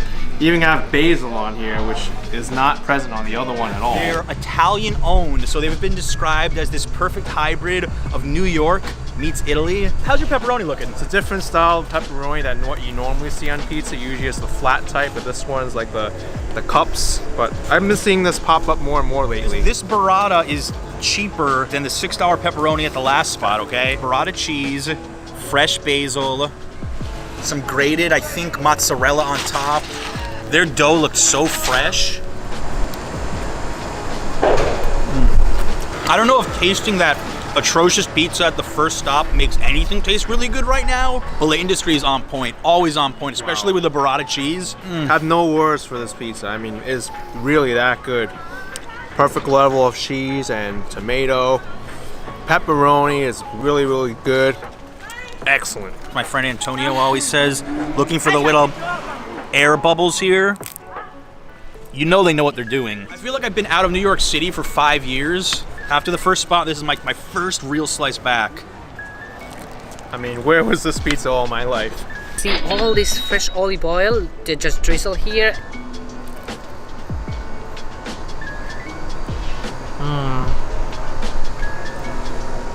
This is what you call the New York slice, definitely. The cheese and everything, the combination of whole pizza makes you feel like you are biting it from a heaven.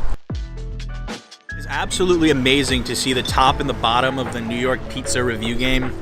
It's like two different worlds, like two different cities. I give this a 5 out of 5, no 4.8s here. There's no 4.8, it's a 5. Today we're going on the ultimate New York pizza crawl. We'll be visiting 5 South Brooklyn slice shops, all with their own unique charms. We're gonna be led by a born and bred Brooklynite who eats pizza for a living. Hope you brought your appetites. All right, Antonio, doesn't it get much better than Luigi's? It does not. This is the place you would see in a dictionary. If you were to look up Brooklyn pizzeria, it would look just like this. I love making pizza. I never had to work a day in my life because this is the easiest thing I could do. And I think pizza is Brooklyn. Italian tomatoes, rich Italian tomatoes. I love using my grande. I float it on.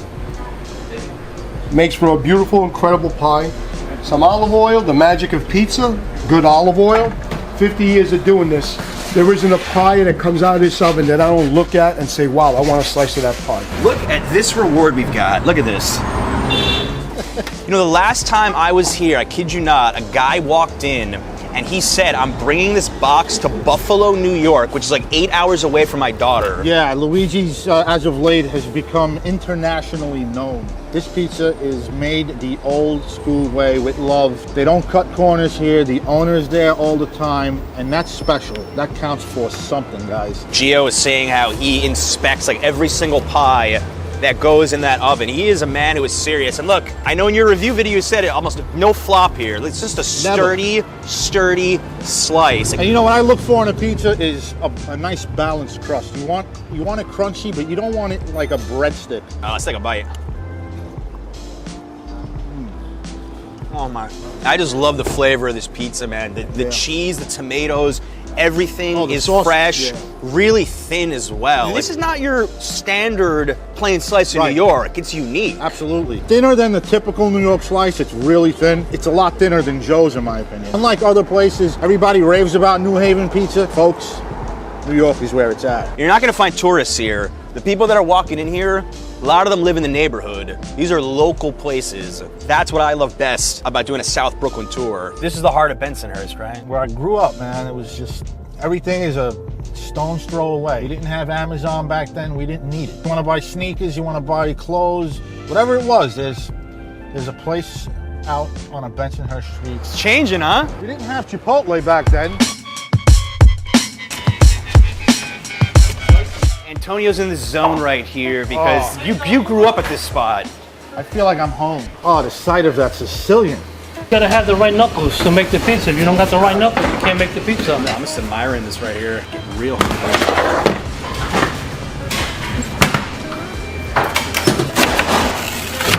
right, bon appetit. Thank you so much. Bon appetit, guys, all right? As soon as I gained the ability to walk, I've been coming here. I see the way you're looking at this place. I see your eyes, like the nostalgia. Is just... All right, so we're just gonna pretend it's like your 8-year-old birthday party, and you're right back to where you started so many years ago. I've had more birthday parties here than in my own place. You know, we move around a lot nowadays. People go from different apartments every few years, and so these places, it's the same four walls, and so you walk in and it's like, oh, home. So much cheese on top, and you were saying this is like a prototypical square slice, not like L&B, which is the upside down with the tomato on top. We got the cheese just staring right at you there. Yeah, this is the classic quintessential New York Sicilian style. Like I said, we call it the square, but this is the main draw for many people. They want all that cheese, just more pizza. Cheers. It's so pillowy, the texture. So light, so light. It kind of melts in your mouth. I've never had a slice quite like this one before. Most square pizza in New York City is very dense and spongy. It's so rare to find it like this. Light, pillowy, crispy bottom. It ends with a massive crunch. If people don't realize it, you run a YouTube channel where pretty much all you do is review New York pizza places. Subscribe to the channel right now if you want the lowdown on like all things New York pizza, trust me. I do exclusively pizza for a living. This guy's eating me under the table today. I haven't seen a crumb on John's plate all day thus far. Look, it's a tough job, but somebody's got to do it, okay? L&B Spumoni Gardens, established 1939. New York City history right here. There's no place like L&B. You feel like you're at a block party. You guys, look at this. It's like a movie scene here. It's a Brooklyn movie scene. Everyone's just outside enjoying themselves. And I mean, it's Brooklyn. Look, I've been here before. I had a great time. When it comes to the Sicilian, some people prefer the corner. Some people prefer the side slice. Some people don't want any crust. They want the full bang for your buck. Sauce, cheese, spread to the edge. And that's when you get the middle slice. Corner slice, please. Can I do middle? Looks good. I was fast, like 10 seconds.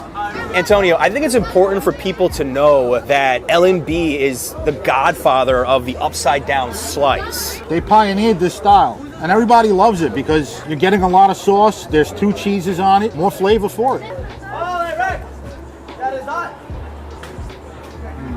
I love the spongy crust and the tomato sauce, like the flavor just jumps right out at you. A little bit sweet, pretty unique for New York City. You don't find this style of pizza too often. There's nothing like having an upside down Sicilian at the place that pioneered this style. The sauce is the standout when you come to L&B, absolutely. I've been here, John, I can't even count the times. This was my uncle's favorite spot. These places become a part of you, become part of your life in a way that you'd never imagine. Huge groups are here, a lot of families have brought their kids. I love that about these Brooklyn pizza spots. These are like generational destinations. Oh, yeah. Like, what's your record for L&B in one sitting? Guys, look at me. 5 slices is nothing. I can do 5 slices, but it's gonna knock me out for the rest of the day. That's gonna be a really long nap after. I think a mom and a grandma eating pizza in the front seat of their car. Like, doesn't get much more Brooklyn than that. Everyone's in a rush in New York City, guys. I mean, I myself have paper plates in my glove compartment. It's how you can tell he's serious right here. We want to show you something that you probably haven't heard of before. Lucia Pizza, Avenue X. You know, what's on Avenue X? It's got to be dirty in like the best possible way, right? Pretty damn good food in the neighborhood of Sheepshead Bay. Exactly. It's good. So how long have you guys been here? 4 months. Okay. So I've been here for 4 months, but my mother and my father had a place for like 45 years. Okay. What was it called? Papaglione. Stopped in 2017, and then in the pandemic, I came back, started experimenting in mom and dad's backyard, like wood-fired stuff, mostly wood-fired stuff. That's why the dough is really light and fun. It's not a super traditional New York dough. I mean, there's hundreds of pizza places in New York City. Right. How do you stand out as a new place? I think it's also about the lineage, respectfully going back to like what my mother and my father did for so many years. Yeah. Always room for improvement, constantly learning new tricks as we go along. Innovation. Was that a little ode to DeFaro with the olive oil on top? Yeah, I mean, Dom DeMarco over at DeFaro, nobody was putting basil on pizza before him. I look for this stuff. Just looking at this, we know this is going to be absolutely fantastic. It takes time. Dress this pizza up and He doesn't have to put all the grated cheese on there and that beautiful olive oil. He doesn't have to do that. In New York, you can make bad pizza and get away with it. Hell, I'm pumped. Let's try this. I'm pumped.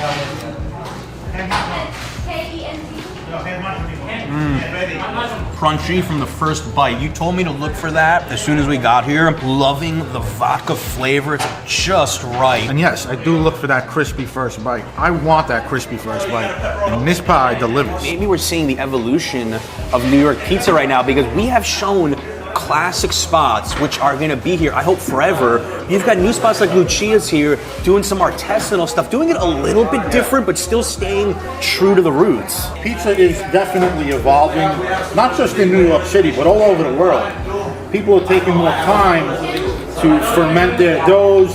The crust looks almost wood-fired. I have to say, like, this tastes healthy to me as well. Good point, John. It makes it more digestible as well. Yeah. When you take time to ferment the dough. I haven't been this impressed by a new spot in a really long time. You got pizza dance? This is the pizza that makes me dance. This sucks. That this is not in Queens.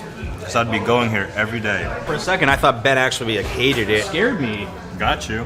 You know what they say, that the skinny guys can really pack it in. You would think I'd be finishing every crumb, but I gotta watch myself. Playing the offense, playing defense. Defense wins championships. Offense gets the glory. Carroll Gardens, such a beautiful neighborhood. We've got some business at Baby Luke's, which is the slice shop version of Lucali. One of the most famous pizza shops, not just in Brooklyn, not just in New York, but in the entire world. In the world, world-class pizza, absolutely. Lucali, one of my favorite pizzas.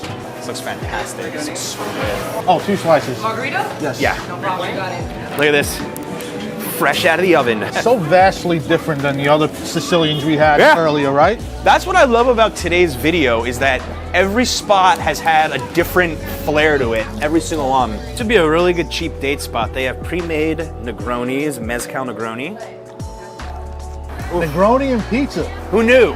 Really, I'm impressed with the looks of this pizza. The last time I was here, I think I got a bad slice. Yeah. This is looking really, really aesthetically pleasing on all levels. This has got kind of a little hipster element to this place. I mean, they're serving cocktails. You know, we've seen Sicilian today that was really saucy, like upside down slice. And more traditional. This is more definitely on the artisanal side. Just look at those air pockets. Look at that. Look at that aeration. It's just so light. There's a lot of spices, herbs. I'm tasting a lot of flavor on this, like very different than the other pizza we've had today so far. The flavor profile, completely different. I agree, and that char has a nice smoky element to it, and it goes so well with the natural sweetness of a tomato sauce. I just love that. I just love that. I love this scene right here, just staring at the beautiful brownstones of Carroll Gardens. This is totally a vibe. Yeah, if I had to pick one place in the city to live in, this neighborhood makes top 3 at least. Guys, before I sit down, I just gotta go one notch less on the belt.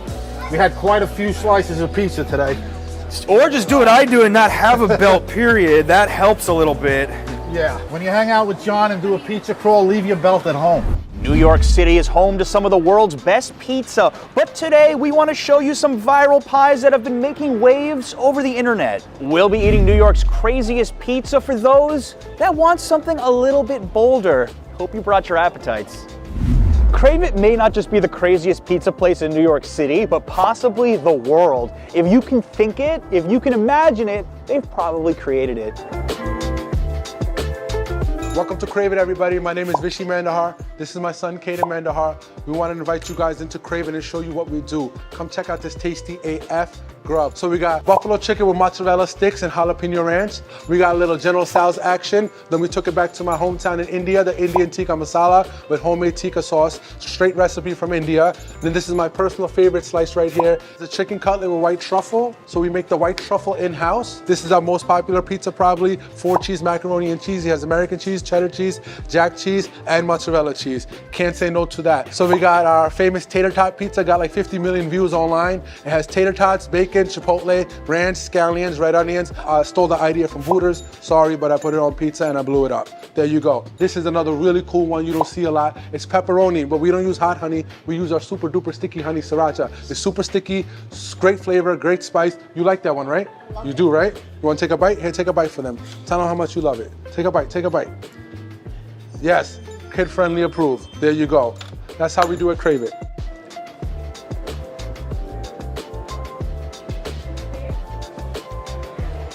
Yes, this is called the Desi Boy Pizza. We marinate the chicken for 24 hours with Indian spices, including tikka powder. And we got the cilantro. Indians love cilantro and everything. Jalapenos, we love the spicy kick to it. It's like the perfect Indian getaway right there. Mouth is absolutely watering right now. Grilled cheese, super sticky, honey sriracha. I've never seen anything like this before. So this is our version of a grilled cheese sandwich. We top it with our famous super duper sticky honey sriracha. We give it a little ranch to even out the flavors. And we got some jalapenos for the little spicy kick, black sesame seeds, and wait till you see the cheese pull. This thing pulls all the way to the moon, I promise. Watch this guy pull this cheese right now. You gotta be kidding me. You gotta be kidding me here. You don't do this every day. All right. All right, we have shown you all the prep. Let's try it. Let's do it, man. I'm so excited. Here we go. That tikka chicken is spiced so well. That is the first thing that stands out to me. It's that topping right there with the tikka sauce. Oh, this is fantastic. He's still chewing while I'm talking. There's like a lot of cheese to process over there. It's sweet, it's tangy, it's pretty dense. There's more cheese here than actual bread. And you gotta be a cheesy person to like this. You're the cheesiest person to like that.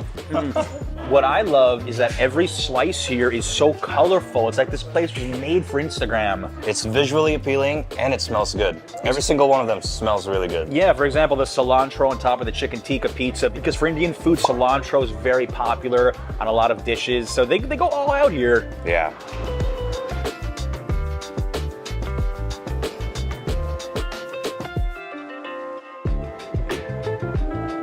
Christmas tree pizza with pepperoni cups, homemade truffle pesto, which gives it the nice green effect, and the taste is amazing.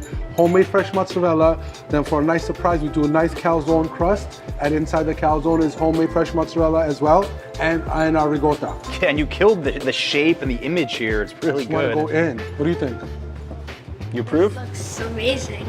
We've got Caden here. He wants to try his dad's pizza with us. Have you ever had the Christmas one before? Not yet, but Excited? I'm excited to try that. All right, let's do it. Let's try it. Go ahead.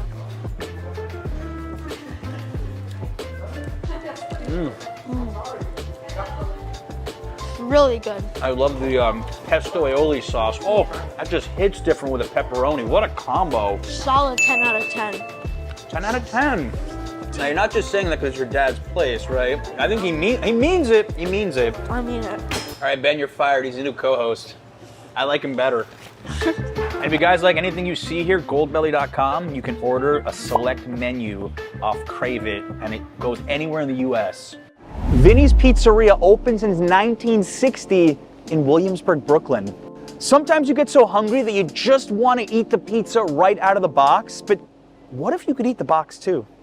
A lot of people order pizza and they ask for it in a box and sit down to eat and then immediately just throw away the box, and it's just a huge waste and it drives us crazy. It fills up the trash. And I kind of got to thinking, like, what if the box was edible? And so that kind of got me started in the kitchen, just trying to make a box that was edible, and this is what kind of came out of it. And it started as just a joke to just show on Instagram. It just blew up from there and people started asking for it. Could I order one pizza box pizza? Absolutely. So now we bring the center pie out, and then we're just gonna slide on this baby right in the middle like that. And then we're gonna pop it back in so it all kind of cooks all together. So now the lid is gonna slide out like this. And the bottom pizza is gonna come out like this. And then it flips over, seals the deal. Here we go. You're gonna have to explain how to eat it at some point for us too. That's not my problem. That's not your problem. Yeah. One pizza box pizza in a box. A pizza box in a box. There you go. Thank you. Thank you. If you didn't know what was inside here, you would just assume it's a regular pizza pie, but no. This is monstrous. Look at that. Look at the lid of the pizza box pizza. If you guys didn't realize it by now, this is essentially 3 different pies in one. You have the white pie with garlic, a pepperoni, and then a Sicilian as the base. Sean was telling us that you really can't eat this all in one bite and not make a complete pig of yourself, so we're not gonna do that. He said what people like to do is they start by ripping some pieces of the white pie, the lid, and dipping it in marinara sauce. Zesty marinara sauce here, and then we have the cheese, which has really combined with the pepperoni underneath it, so it's got a lot of extra flavor. So this is just a little appetizer. This is the tough part. We got a slice of pepperoni that has cheese from the lid dripped on it and cheese from the bottom. I don't even know how I'm gonna hold this up. Something I didn't realize is the lid, AKA the white pie on top, is keeping the heat. So this is piping hot even after a few minutes. So much cheese, so much oil. This is absolutely like one of the most outrageous things I've eaten in a long time. I already spilled oil on my, a lot of dry cleaning after today's video. Oh, dry cleaning bill's gonna be big. I think the bottom part's my favorite. All the cheese from the top 2 layers dripped onto the bottom, which is a Sicilian, just gave me this like strong cheesy bite. Wow. All 3 pies in one. Like a big cheesy sandwich here. If this pizza wasn't so good, this wouldn't be as fun. Oh, special delivery. As if you hadn't had enough. We haven't had on pizza. Thank you so much. They brought us the pizza on pizza. The only thing that would make this even better would be if there was small pizzas on top of these small pizzas. Just complete overload here. So you could take a bite like this, or you could just separately do that. This could be a thing. Mini pizza slices. Oh my goodness, this is thick. Do I just take a bite out of it like this? Why not? Here we go. Wow. This is really comforting. I love the garlic. We never got to the garlic part in the front, but like from the back here, this is where the garlic's hanging out. Dude, you're just getting savage right now. I like it. So if you have the munchies for whatever reason, this is a pizza joint to hit. In the world of outrageous pizza, sometimes 2 is better than 1, and East Village Pizza knows that better than anyone. All right, East Village Pizza has been around since 1997, all right? And this double stack pizza that I'm making right now, actually, I make this on a live stream that I was doing on Instagram, and double stack pizza, and after that, like, it came really famous.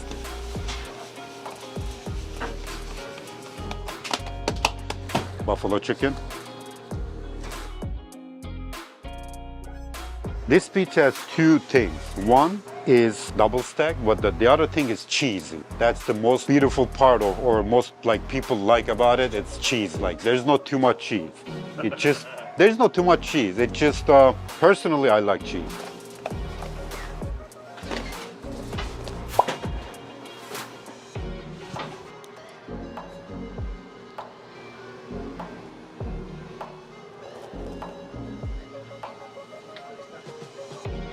I know that's too much. There's no such thing as too much cheese. That's right. I just tested you. Now I want to do a pepperoni. That's my baby.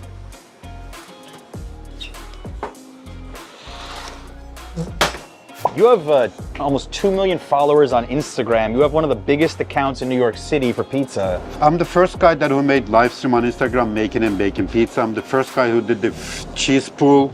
And people and friends of mine, they were laughing at me like, what are you doing, posting pizza picture on Instagram? I'm glad I did.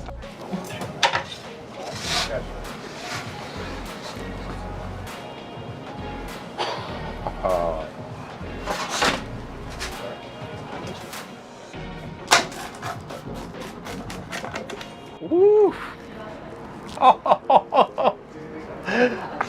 Epic cheese pull. Look at this.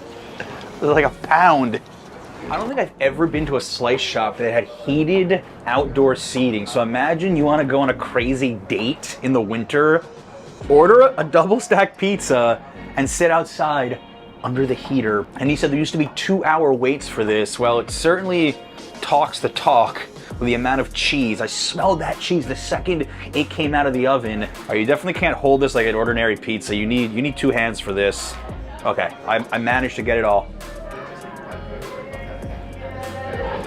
Oh, I don't know if I've ever gotten more of a flavor explosion from a slice of pizza in my entire life. That buffalo chicken hit me right away, topped with a pepperoni and 5 pounds of cheese, just smacks you in the face. I don't know how he managed to put this together where it holds up so well, but if you want something that is distinctly a New York thing, I don't know if you're gonna find this anywhere else. Start from the bottom. Start from the bottom. One-handed, I like it. It's like I'm at a Super Bowl party, I'm drunk, I'm shoving pizza and mozzarella sticks, chicken wings, simultaneously, all at once. That's what this is. More so than the pizza, although the pizza's fantastic, I love the owner's story, how he worked his way up from a delivery guy to running his own pizza shop to going viral on Instagram. Just trying this pizza, I know that the other slices are going to be very good as well, but I also think that he personifies that New York City immigrant hustle, telling us how he used to sleep 4 to 5 hours a night for 5 years till he got himself established, and here he is running a super popular pizza spot. So that is, to me, more inspiring than the pizza. But the pizza, whew, this is fantastic. Oh, I'm probably not gonna eat pizza for another month after this, but someone's gotta do the market research for you guys. Tough job, but happy I signed up for it. I have not been this excited for a video in a long time. Today, we're gonna be traveling all over Queens, showing you 5 amazing pizza places you have to visit, and we're gonna be joined by somebody born and raised here for that local perspective. You don't wanna miss this. Manhattan and Brooklyn have good pizza. We get it. It's overplayed. But here in Queens, we have some spots of our own to brag about. Almost 2 p.m. line out the door here. I feel like a New Yorker has to consume pizza at least once or twice a week. Oh yeah. It's just pizza and calzones. It's a really simple menu. Okay. It's our first time. It's 3 regular. There to go. Okay. Anything else? That's it. Together? All together, yeah. Cash only, super fast, super efficient. What I love about this place is you're 5 minutes from JFK Airport, so this could be your very first slice in New York City. Imagine that. My dad would like this. Yeah? He loves thin crust. He always asks everywhere we go for a thin crust pie. Nice little char, cheese to sauce ratio. Let's take a bite.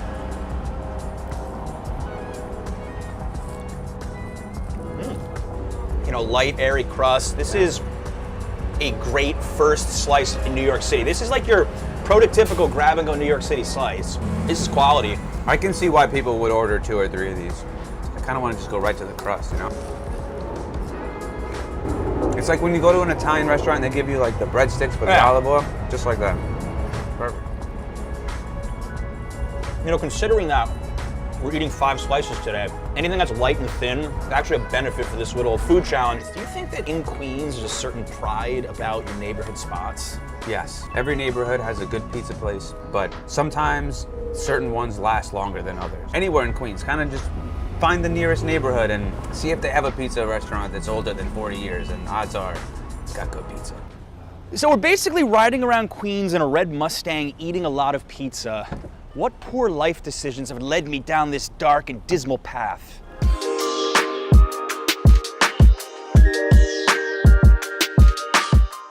I like Astoria. I do too.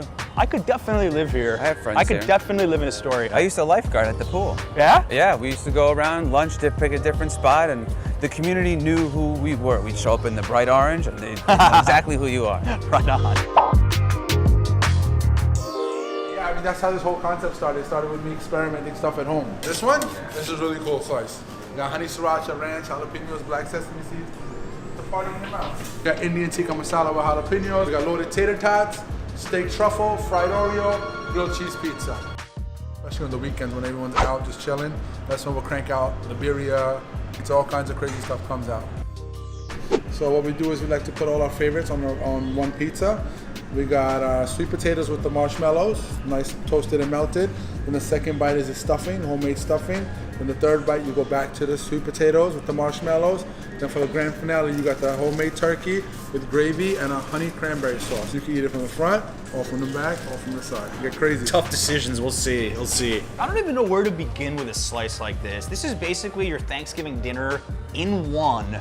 Should I go from the back? Should I go from the front? What would you do? Well, are you more of a turkey person or do you like your sides first? Like when the plate's brought to you at Thanksgiving, what do you eat first, the sides or the turkey? Sides, we're going with the sides. Go right for so the we're going front, from the man. bottom to the top. You gotta tell me in the comments if you would eat this. I'm curious. Yeah. At the bottom here, we've got marshmallow and sweet potato. What are we doing? Oh my God, little cranberry. Okay.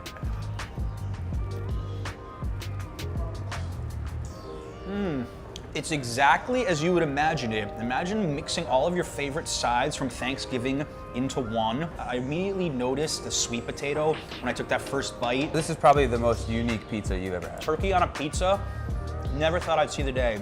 Pairing it with the cranberry sauce and the gravy, I think you're either gonna love this or hate this. If you're like a purist, maybe you won't like it. For someone like me that's all about experimenting, fantastic. Oh. I think I'm gonna move one of these to the front. I'm gonna mush that up, move it to the front. I'm just gonna, I don't even know how to. Let's do it. What I thought it was gonna be. You gotta give it a little, find that cannoli sauce, dunk it, and just, They literally have a pie for every like taste bud. Yeah. You know what I mean? If you want sweet, they have sweet. If you want spicy, they have spicy. If you want spicy with a little cheese and a little mozzarella, they got it. The owner is Punjabi. I'm very familiar with that food because my girlfriend's from there. Let's try it. Oh yeah. Have you ever tried opening a samosa and just eating it flat? Oh wait, it's a slice. Does he get more Queens than this right here? A lot of Queens is covered by train tracks, I'd say. But this is how you know you're in New York. At the very end of the line, they smack you with a massive advertisement. Funny enough, this is the only place that I actually haven't been to on our list. And this is the only place in the video that I have been to on the list. There's not many places in New York that look like a deli from the outside and have great pizza inside. Even if you're not a fan of pizza, you can get imported Italian goods right here. Do 3 plain? We're doing a video about the best pizza in Queens. With a little seasoning, simple to the point. Pure Italian. Pure Italian, yes. Take a look. Come on there. Oh, we saw. Ben, you got that, right? Yes. You got the shot? Yes. Good PR here. No, I'm his PR manager. I was gonna say, yeah. With the sunglasses. All right. For sure, it's wow, delicious. This isn't your average looking New York City slice. It's a lot of mozzarella. Yeah, it looks good. I mean, apparently they make their mozzarella fresh every morning, so you know you're getting quality fresh ingredients every time you bite a piece of pizza. Let's take a bite. I can taste the mozzarella. I can just taste the difference already. It's light, right? It's a really simple pizza, honestly. Just simple, fresh ingredients. Doesn't take much. We're also eating in the middle of a deli in Queens. So if you're ever coming here to get some Italian products, you might as well just pick up a slice while you're waiting for them to cut your mozzarella. Every neighborhood will have a good pizza location, but it's the story that goes with it that really makes it that much better. You know, we're in the middle of a market in a busy city, in a busy town of Astoria, having a slice of pizza. And a very good slice at that. They even have my best friend's family soda here. Limonata de Sicilia, lemon soda, and then they have the blood orange. If you see these anywhere, you will not regret tasting this. James, 42 minutes to go 7.4 miles. Welcome to New York.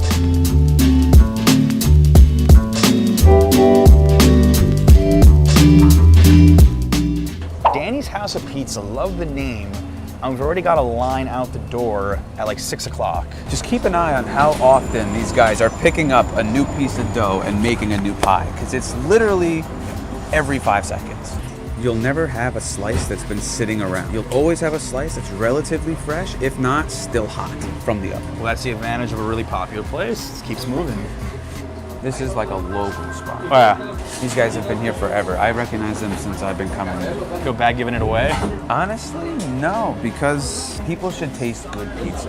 Yeah. You know, if you like the sweet sauce and you're a fan of pesto, you gotta come to Danny's. Sometimes it's so good that you just want to like eat it right in front, go for a walk, you know, pull up on the side and just Put it on the hood of your red Ford Mustang.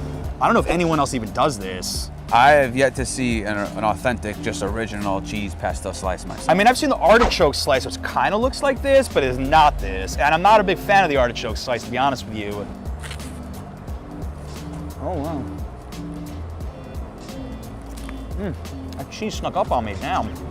You taste it? It's really basil-y. Got a strong flavor. Try it how the locals have it. Oh, let's do it. You Let's order see. a side of the sweet sauce, and you give it a pour right down the middle. I can smell that sauce already.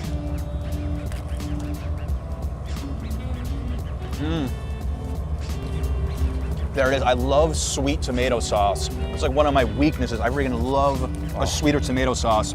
But with the pesto, when you combine the sweet sauce, I think it kind of counteracts how strong the pesto flavor is. It completes the circle. You know what I mean? Exactly. It completes the circle of pizza stardom. I don't think I've ever also had a slice where I had to put tomato sauce on myself, just at the end there. What the heck was that?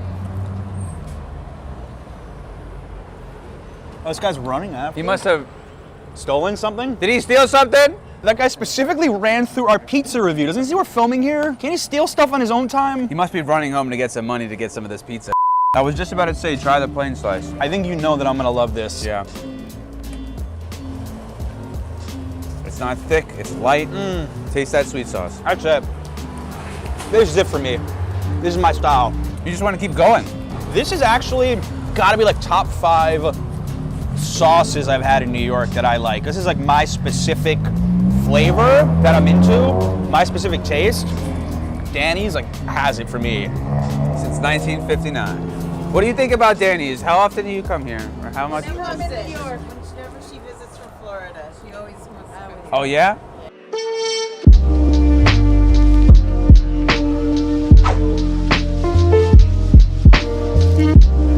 So of all the places on the video, Nick's hits closest to home for you, huh? Yeah, well, in fact, we are in my home, Forest Hills. This happens to be my #1 pizza place on today's list, in my opinion, and any list I would recommend anyone coming to Queens to try. The big thing to remember, guys, says right here, no slices. This is a pie spot. Yes, which means it's that good that you have to just get the whole thing. Just get a small pie with half pepperoni, half plain, but with extra cheese on the bottom. This is a cute pie. A small pie. I feel like if I was hungry enough, I could eat this whole thing by myself. On certain days of the week, when I haven't seen certain friends in a long time, we will come here, sit right there, and each order a large pie. And it comes with a double-decker version of this, big pie on top, big pie on the bottom, and then 2 of them. And we just dig in. I'm a fan. Look at that. I was dreading having more pizza because I'm so full. These are so small. These are thin. Perfect for just splitting with someone, you know? Little, Side put together salad. slice. All right, bon appetit. Let's go. Let's try this.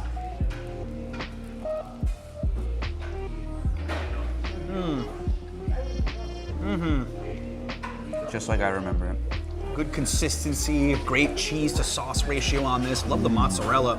Little fresh basil on top. Nice pull. You were waiting all day to do that, weren't you? You were waiting all day for that, the extra cheese.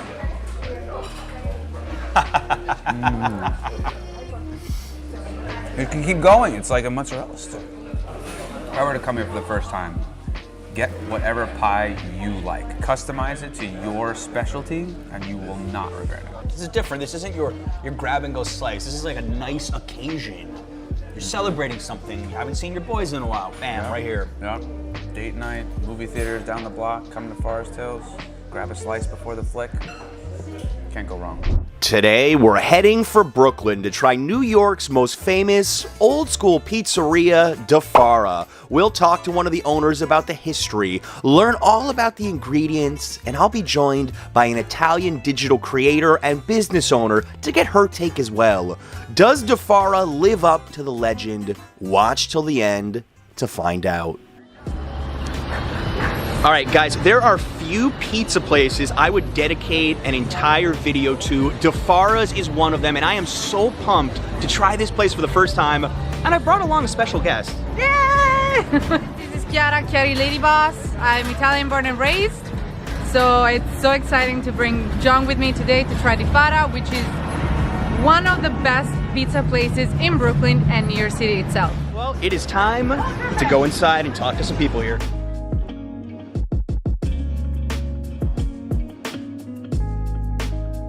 I've been doing it since I was a little child. The first pie I made, I was 7 years old. He opened up here in 1965. He told me the story about he was driving with my grandfather, his father, and they passed by Avenue J, and he saw the crowds walking up and down Avenue J, and he said, I'm going to open up over there. And my grandfather said, you can. You already put money down on this other place. You got to do it over there. He said, no, look at this. Look at all the people walking around. I'm going to open over there. Superhuman. He's like an alien or something. He's never, he worked on all holidays, Christmas, everything was about work. It's an old oven, yeah, this is the original oven. It's been here since 1965, and my father probably bought it used, because he bought everything used back then. So most of the equipment is from that time zone, 1965, and bought used when we opened up. This register, this is like a relic. We don't use it anymore. We used it for a long time. Whatever is the best is what he would put on the pizza. So if he found something and it's like, this is the best, that's what he would put on the pizza. Well, we use extra virgin olive oil, so everything on the pizza is high quality. It's all high quality, it's all imported from Italy. There's so many like really intricate things to making pizza that people might not realize. Just the way you break the cheese and the way you put it on. I hand break the cheese. We don't grate it, we break it. You break it, yeah, I saw that. And I put it on a certain way with my hands. It's a little detail that people might not realize, and it matters. Little things really do matter. I mean, even in the texture of the sauce, if you put a little too much of a liquid or something to, like, you know, kind of water it down to some degree, it just a little bit could take it off what it is. Like it all, you know, every little ounce. Everything's by hand, very rustic. The way you know, the old days.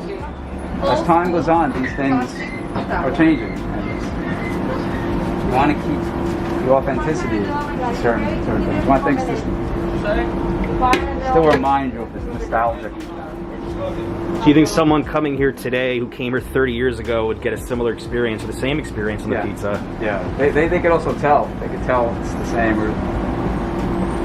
The thing is that when we lost a lot of the old customers because we started getting a lot of tourists and things. And during the COVID, some of the old people have seen that they can get the pizza a little quicker and easier, and we're getting a lot of the customers back in the day. We have a few from all the way back in the day, but we're seeing a lot more faces. This looks better in person than I thought it would, honestly. Really, it does. I didn't think it would look this nice. It's like a work of art. Look at this, like beautiful, thin crust.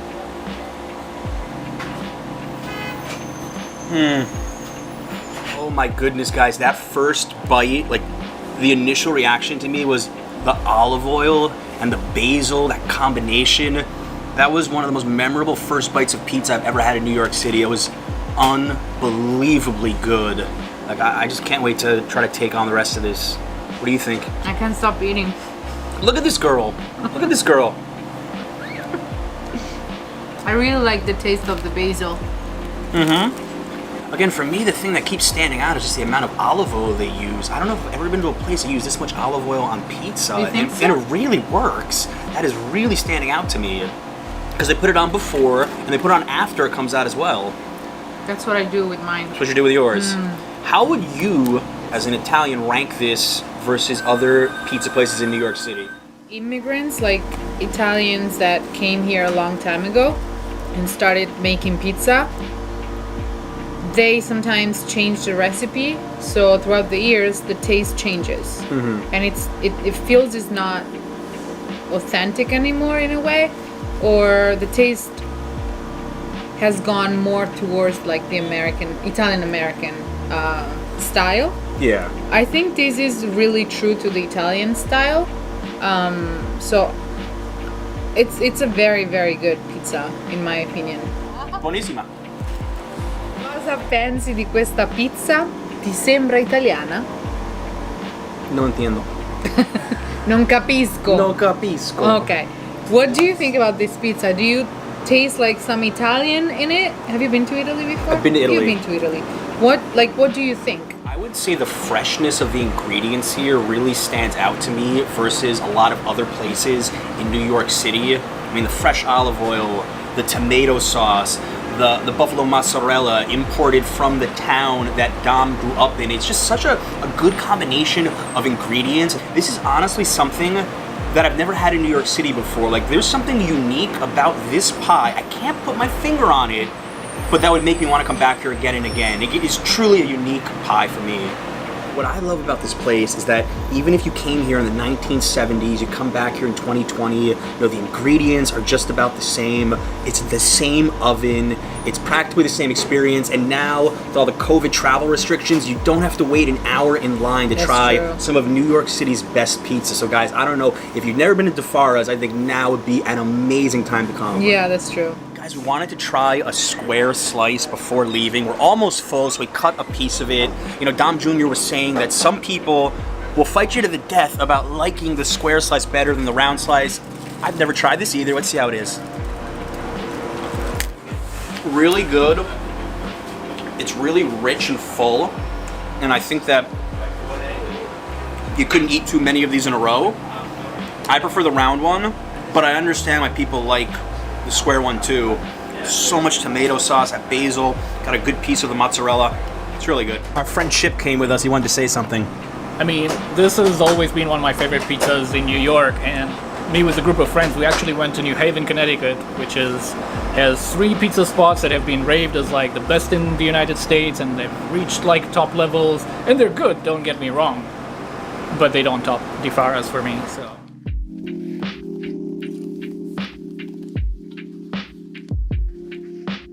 Dom, thank you so much.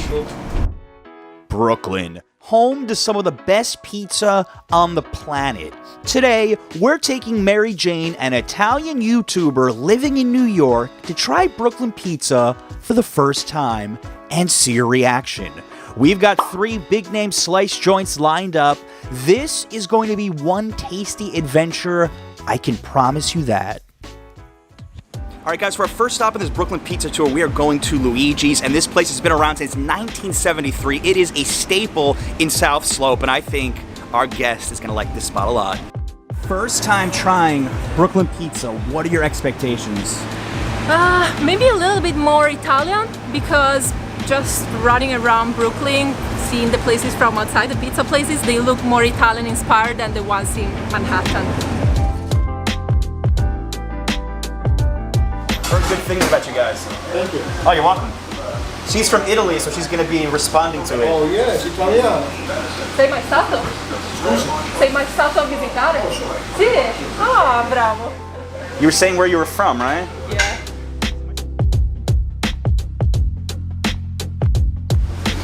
I haven't had breakfast this morning, like you told me, John. Yeah. So, I'm ready. You're ready. For loads of pizza. Management here gave us a few samples. They're very generous, so thank you to them. And this is gonna be a good experience to start this video already for Mary Jane. We've got so many different types of pizzas to sample here. Okay, I'll go with the plain one. So hungry?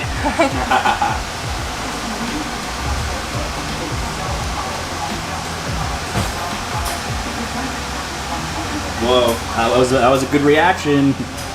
Oh my god. So much for Brooklyn pizza. This is something I've never tasted in Manhattan, honestly. Let me take another bite. Wow. John, thank you for having invited me to this Brooklyn pizza tour. I'm already very satisfied, I must say. After just 2 bites. typical New York style pizza. So you can taste the cheese, for example, is the typical New York mozzarella, which is very different than the Italian real mozzarella. But the sauce of this pizza is amazing. The tomato sauce, it has such a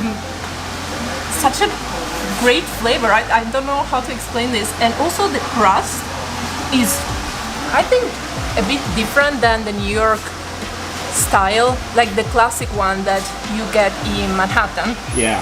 It's way thinner. So I was reading that Luigi's was famous for this mozzarella slice. So I've had plenty of classic New York slices before. I wanted to go with something a little different.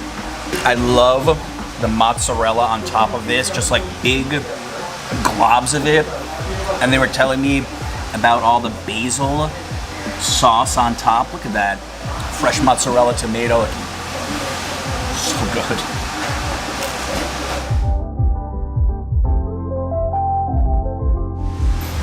This might be the best plain cheese New York style slice that I've ever had. My son's 3.5 years old, and he's Luigi too. So 3 Luigis. Well, I'm Giovanni. Oh, you're Giovanni. I'm Giovanni Luigi. Yeah. I'm after my grandfather. He's after his grandfather. You know, the tradition. Mary Jane makes friends everywhere she goes. We got free shirts. I'm gonna wear this with pride in Manhattan. Bye, thank you so much. Guys, I just want to say that we came into Luigi's. They had no idea who we were. I didn't tell them how many subscribers I had. They just invited us to film, let us try extra samples. That was so cool of them. Your first experience in Brooklyn, pretty good, right? Oh yeah, pretty impressive. All right, so we've taken the subway to Bensonhurst. We are in front of J&V Pizzeria. This spot's been around since 1950. It was the first place to serve slices in Bensonhurst, and it's a big neighborhood spot. Truthfully, I've never even tried it, so I'm excited for this, and I'm sure Mary Jane is equally as excited. Let's go, let's try it. Would you like seeing the pork store across the street right there? Barr pork store? You know where Barr is. Barr is the main city in Apulia, beautiful region in the south of Italy. Fresh mozzarella, marinara, chopped up basil. If you want to hear what an Italian has to say about this, this is called margherita. Margherita, sorry. Margherita. But in Italian it would be margherita. And margherita in Italy is the simplest pizza, which is just mozzarella with tomato and basil. Okay, I'm gonna try the margherita now. Oh, this What's falling apart? Yeah. This is definitely something that I haven't tried before. It's very different than the margherita that we have in Italy. The tomato is very fresh. I can taste the basil, which is very nice. It gives it this freshness. And also the mozzarella is, I don't know what type of mozzarella this is, but it's not the classic Italian one, nor the classic New York style cheese that they put on the plain slice. Something different. You approve? Just a classic slice. I mean, what else can you say? Bensonhurst.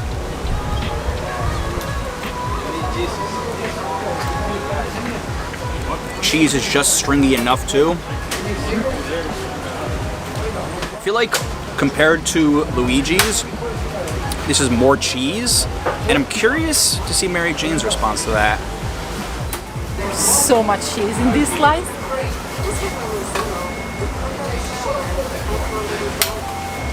Oh my god.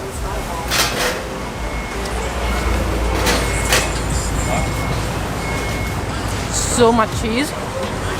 This is definitely very American style. I mean New York style pizza. It's very tasty, very full of flavor. It's very tasty. It's like the perfect, how would you say it? Perfect food for when you're drunk. That's one way of putting it.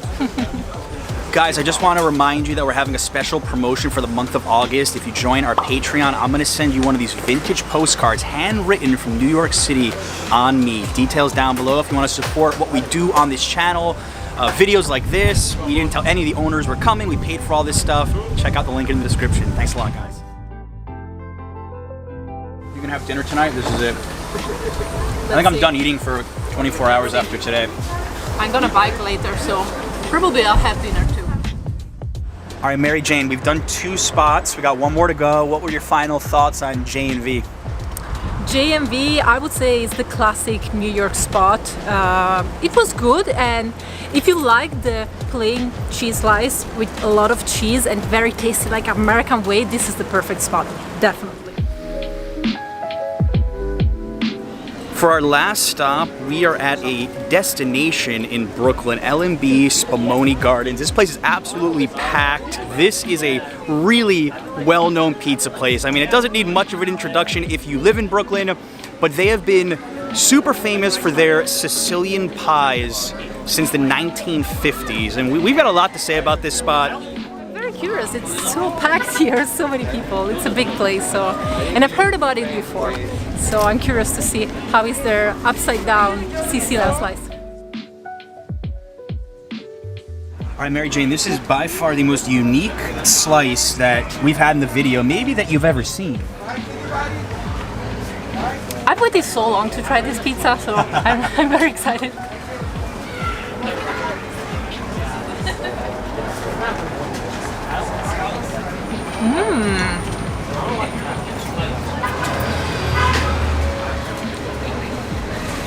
What's the verdict? So I love the tomato sauce on top. It's so sweet. I think they claim it to be sweet as well. It's very, very pleasant in the mouth. And then the cheese is not that aggressive because it's underneath the tomato, so I guess the first thing that you taste is actually the tomato and not the cheese. Very good. You're gonna like the dough, John, because it has a nice chew on it. Yeah. Look at it inside. So the dough is very chewy, it's very moist on the top, and the bottom is nice and crunchy. Guys, you've been asking me to try this place forever. I'm finally at L&B. Finally, here we go.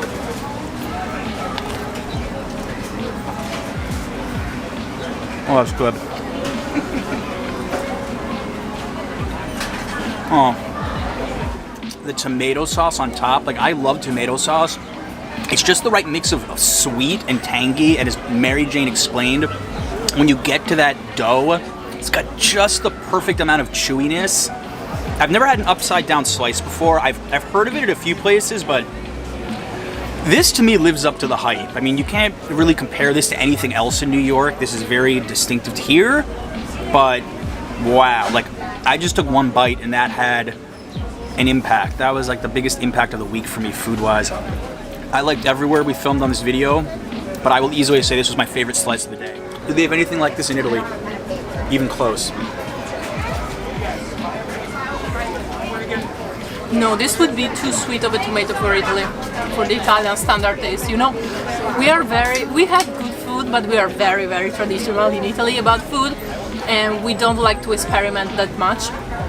So, yeah, tomato is usually not so sweet, and people would not accept a slice like this in Italy.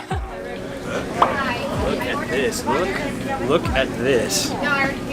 So they call it Spumoni Gardens for a reason. This is actually what they sold here. Before they even sold pizza, they sold Spumoni, which is a type of Italian gelato, and I got their rainbow flavor, the most famous, chocolate pistachio almonds. It's gonna be good. I saw the cup, I thought it was barely gonna be anything, and they stacked this guy. It has tiny little bites of crunchy nuts inside, which is very pleasant. I mean, the look of this pistachio is called. Is it in Italian? Pistachio is the Italian version. It's a little bit looks like chemical. This is definitely not the natural color of pistachio. Trying Spumoni for the first time.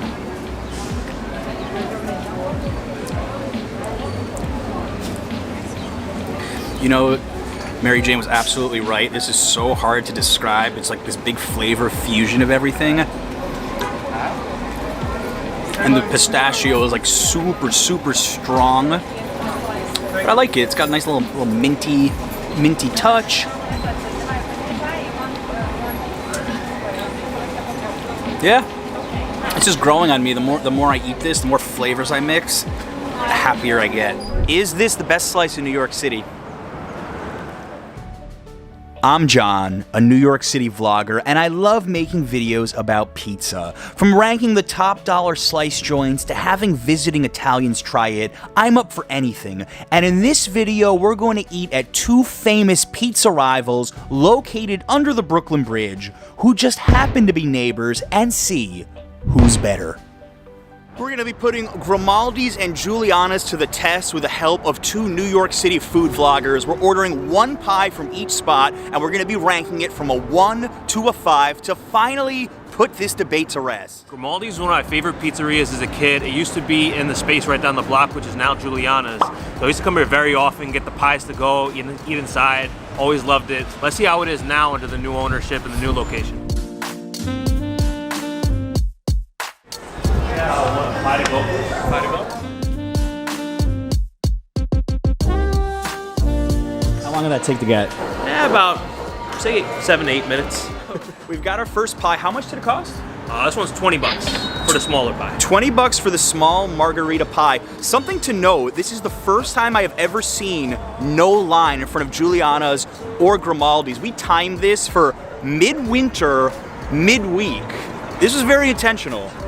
Absolutely. Post-holiday season. Post-holiday season. All right, Greg, before we start, what kinds of things are we going to be looking for in this pizza taste test? Say definitely looking for the flavor of the crust. It has the right level of char from that coal oven, because the coal oven is very key to these pies. Not many coal ovens left in New York City, so it adds a special flavor to it. I say the flavor of the sauce, if it's not too salty, not too sweet, somewhere right in the middle. And the cheese got to have a nice flavor to it, nice creamy flavor. And I see there's a decent amount of basil on here, so looks pretty good. Greg is leading off the taste test challenge. 1 to 5, do your thing. All right, so there we go. Now look at it. You can see that little bit of ash from the coal oven. Not heavily charred. It doesn't feel too crispy, but it looks good. It looks a nice amount of sauce on top, which I like. I like sauce on top, so let's take a bite.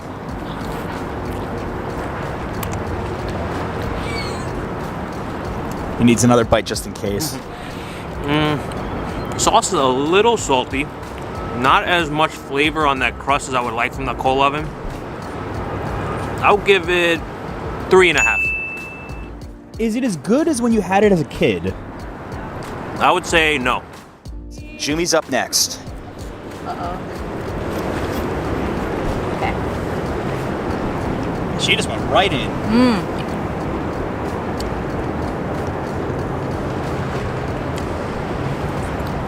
I say 1 more bite. Everyone has needed a second bite so far. Interesting. It has to be. We have to be precise here. We need 2 bites. Yeah, sauce is a little salty, but the cheese balances it, so, well, yeah. I'd say 3.5. Husband and wife. What a surprise. Same number. I wasn't even listening to you. I'm not as good as Greg and Jumi at rating food, but I do know my pizza a little bit. All right. 1 to 5. Here we go, Grimaldi's. Is this the best slice in New York City?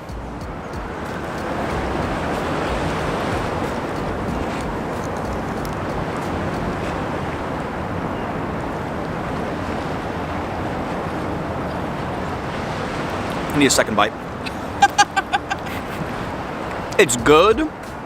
I like the crust, but I feel like there's something lacking with the tomato sauce flavor. I don't know if it's too salty, as they were saying, something else. I'm gonna go with a 3.2. 3.2, okay. 3.2. We're gonna change the numbers just a little bit. A 3.2. Solid pizza. Definitely not the best in New York. Excited to try Giuliana's though after this. Do we have a food tour tonight? Not tonight, but we do offer an awesome food tour and Airbnb experiences. We show you some of the best street food in New York City, a very local, off the beaten path experience. We'd love to have you. We hope to see you on one of our tours. See you soon. This is where the original Grimaldi's was. I went here so many times as a kid. I loved it. It's one of my first favorite pizzas in New York City, actually, growing up.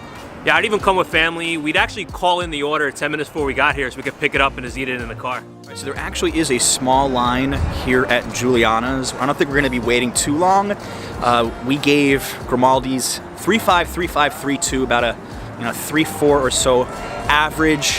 Hoping Giuliana's can top it, but we're gonna be honest with you guys if it doesn't. Medium margarita pie.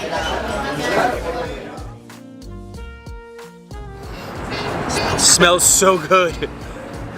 This is the hardest walk in history. I just want to rip this open and start eating them right now.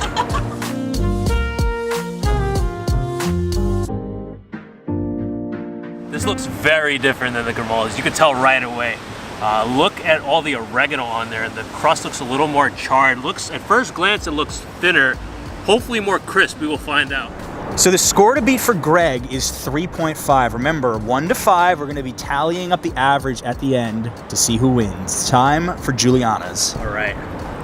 Say at first glance, it looks great. I'm a big fan of oregano too, so I see a lot of oregano here. Looks very well balanced. The crust looks very thin. I'm trying to get the best possible slice here for the first impression. Let's go with this one.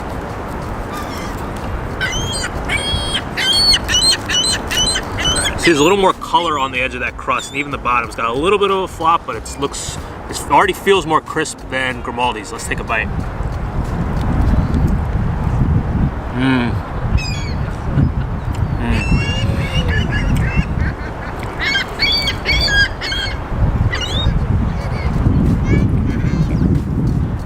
Yeah.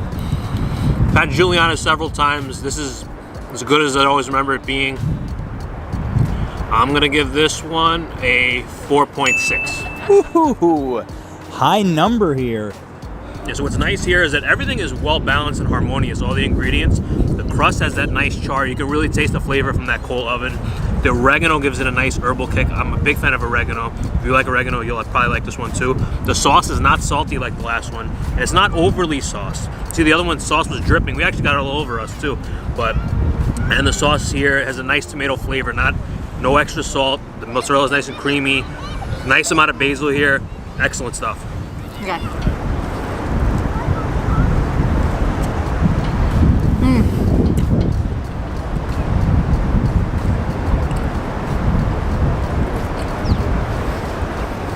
Okay, for me, with everything in here, basil, oregano, perfect balance of everything, 4.8. Ooh, almost perfect. Almost perfect. It's not too salty.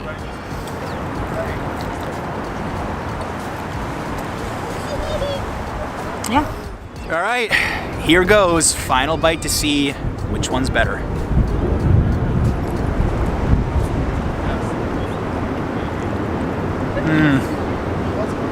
Just in case, one more.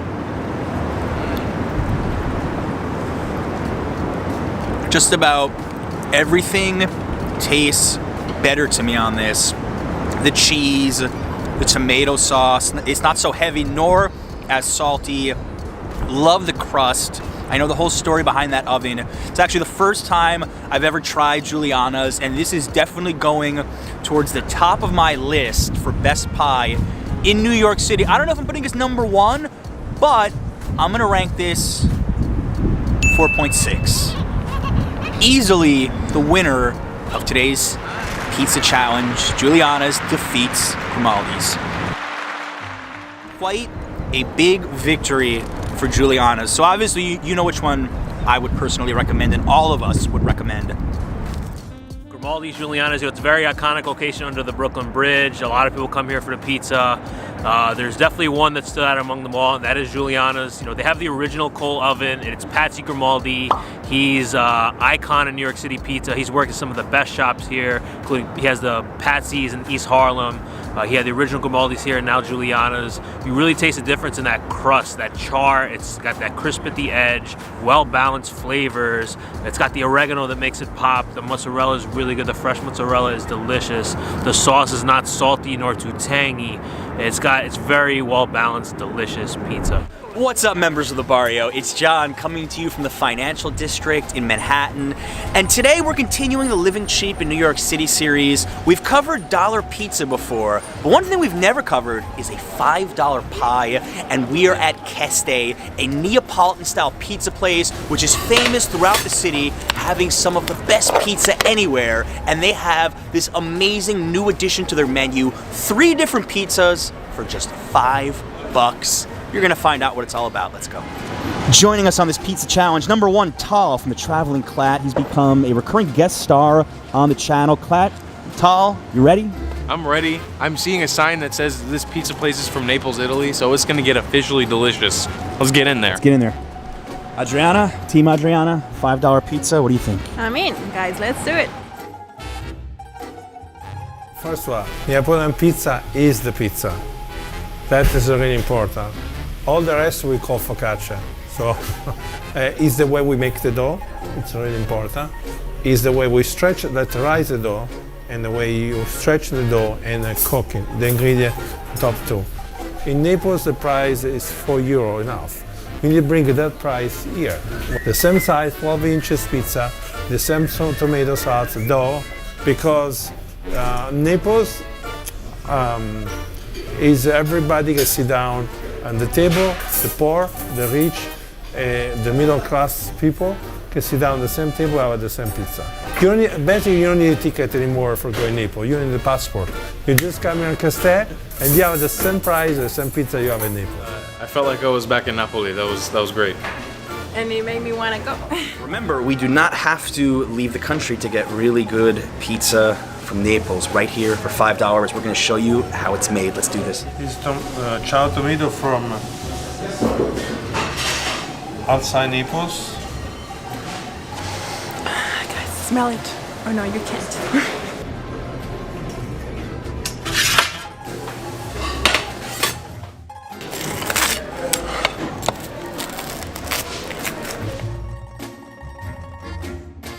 All right, guys, finally, we are ready to do our taste tests. We're all gonna try different pizzas. I'm gonna go first with a marinara, and this used to be $13, now just $5. People's Pizza here. We've got cherry tomato, basil, oregano, garlic, extra virgin olive oil. Nothing crazy. Let's see how it tastes.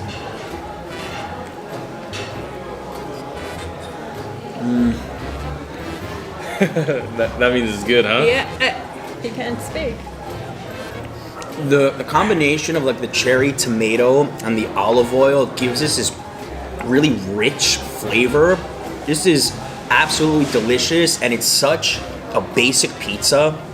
Like for $5, this is one heck of a value to get 4 slices like this and made really quickly in just 90 seconds. You could be in and out of here if you're in a rush. Definitely one of the best pizza values in New York. I don't want to talk anymore. I want to eat, honestly. And we want to eat too. And they want to eat.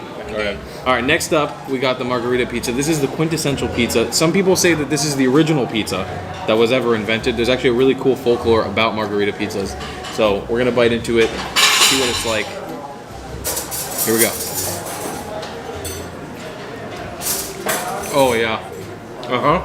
That's what I wanted. That's exactly what I wanted. Oh my goodness, that's so good. The cheese is so, it just works so well, and the tomato sauce is super, super, super sweet. Like, and sweet in the best possible way. And that basil, it's all over the thing.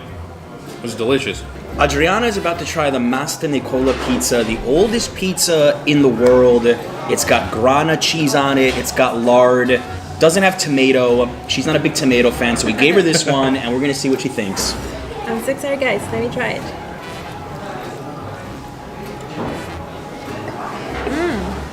So good. I love cheese so much. It's so good. This is mine. Don't touch it. Just keeping it. The crust is so soft too. That's what's really impressive about this. Feel it, yeah. It's crispy on the outside and it's very soft inside.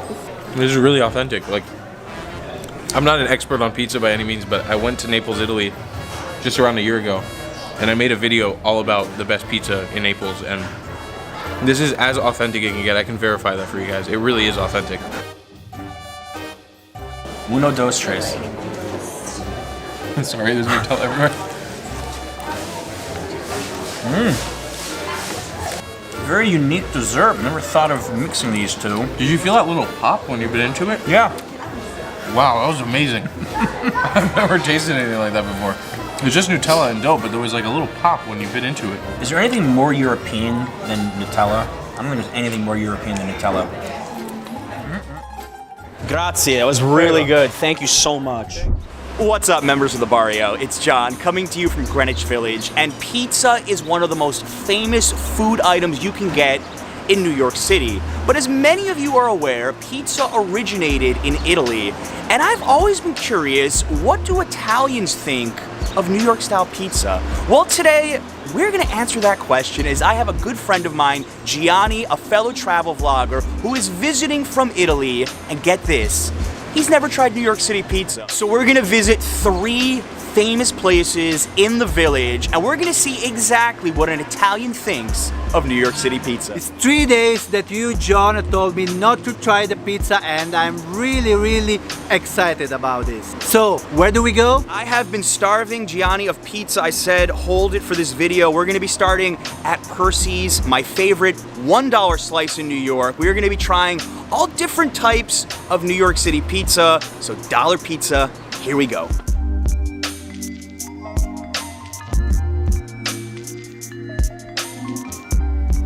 All right, you're about to take your first bite of a $1 New York pizza. Does dollar pizza exist in Italy? It exists, we call it the pizza alla taglio. And yeah, usually you can find it for €1, sometimes €2. But yeah, we can find it, we can do it.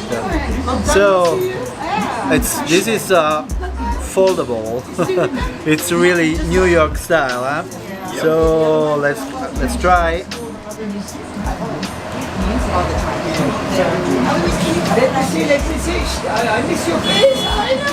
Okay. I would say it's good, huh? But not that good. It's there is a lot of tomato taste. I don't taste cheese at all.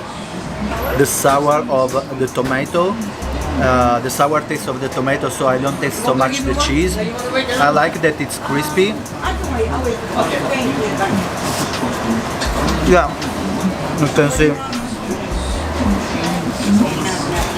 I would say I will have some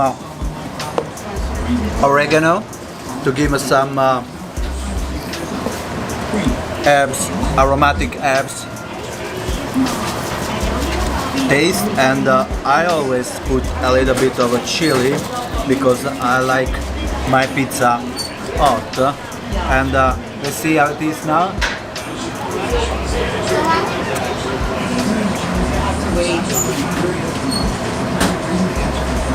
A bit better, yeah. I like the oregano on it. You know, this is my go-to dollar slice, especially like this late night. They're open until like 4 o'clock in the morning.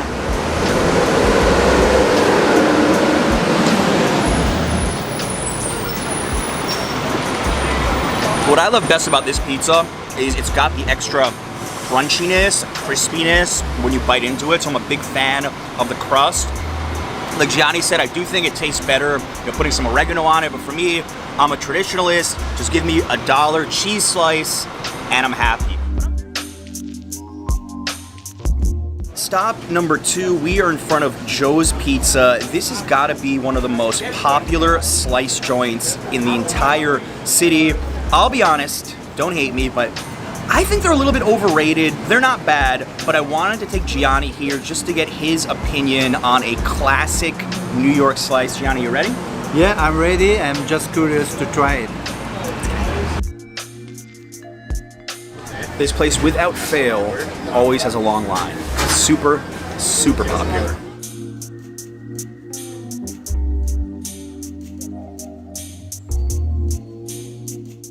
Gianni, have you ever eaten a pizza this big in your life? Well, even bigger actually. But if we are talking about slices, it's quite a large slice. I think for $3, I think it's a good deal. All right, you're about to have one of New York City's most famous slices. Are you ready? Okay, I'm ready. Go get so it. I can see that it's quite full of cheese, this one, and I like always to see how it's below, and yeah, it's cooked well, a bit burnt, but not so much. So let's try to fold this one. Here we go. That the cheese is just falling off. Yeah.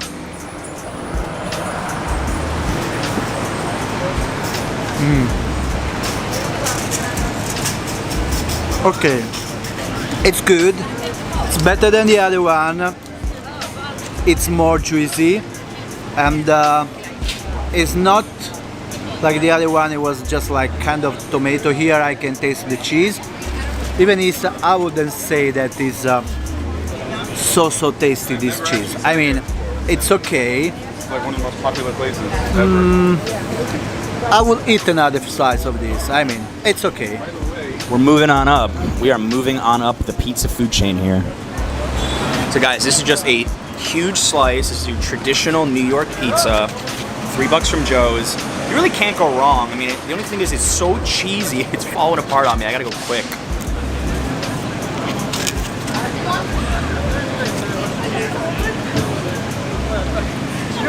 While difficult to eat because of all the cheese, it is very tasty. Again, I think it might be a little overrated at times, but I'll eat this. I mean, I think this is a very solid $3 slice. It's tough to go wrong at Joe's. They're popular for a reason. I give them credit. I knew it would be difficult to impress an Italian with New York City pizza. You are a very strict, but I think fair judge. Nothing has jumped out at you yet. Before we get to our final stop, could you tell our American viewers, what is the pizza culture like in Italy? Is there a pizza shop on every corner like in New York City? Well, of course it is. And usually we eat pizza, we can eat pizza like 2-3 times a week, and sometimes it can be a quick bite, a slice like this, but usually the weekends there is always going to restaurants, to pizzeria, and have a pizza with family or with friends. We can also prepare it and cook it at home. So yeah, it's the pizza culture is everywhere in Italy. I mean, I think there is no Italian in the world, in Italy, in the world that doesn't like pizza. Okay, well guys, hopefully we have saved the best for last. I'm taking him to my favorite pizza place, my favorite slice in all of New York City. Fingers crossed he's going to at least like it a little bit. Fingers crossed. He's tough. He's tough. Let's see. Anyone who's been watching this channel for any length of time realizes that Bleecker Street Pizza is my favorite pizza in all of New York City. Everyone's got their spot. This is my spot. There's one slice. This guy needs to try. You ready? Let's see. He's curious. All right, let's go.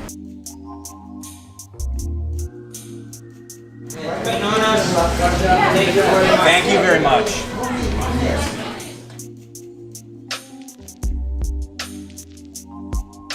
He's from Italy and he's visiting, and I'm Johnny. Nice to meet you. This is the owner, Jack. Johnny, nice to meet you. John. Nice to meet you. John and Johnny? Yeah. You guys want to do a picture together? We'll put you on the wall? Sure. Yeah. They recognize me from the videos that I've done here. Going on the Wall of Fame.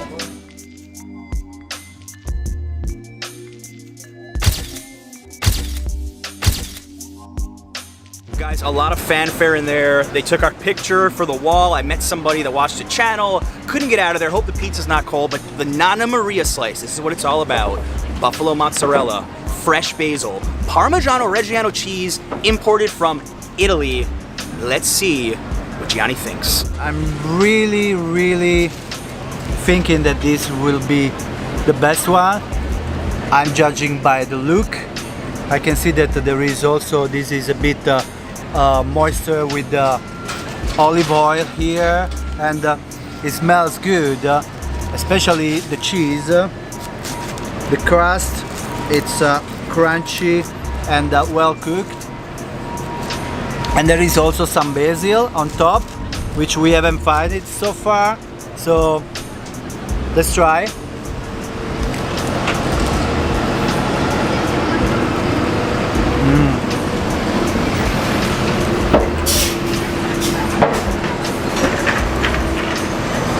Buonissimo! This is really good. I love the combination of mozzarella. You told me it's a Parmesan. I think it is a good Parmesan. And the tomato sauce, this is a fresh tomato. It's just not a mashed salsa tomatoes, but it's really, you can see the pieces of tomato. And I love also the taste of basil, the smell of basil. I think it's really done very well.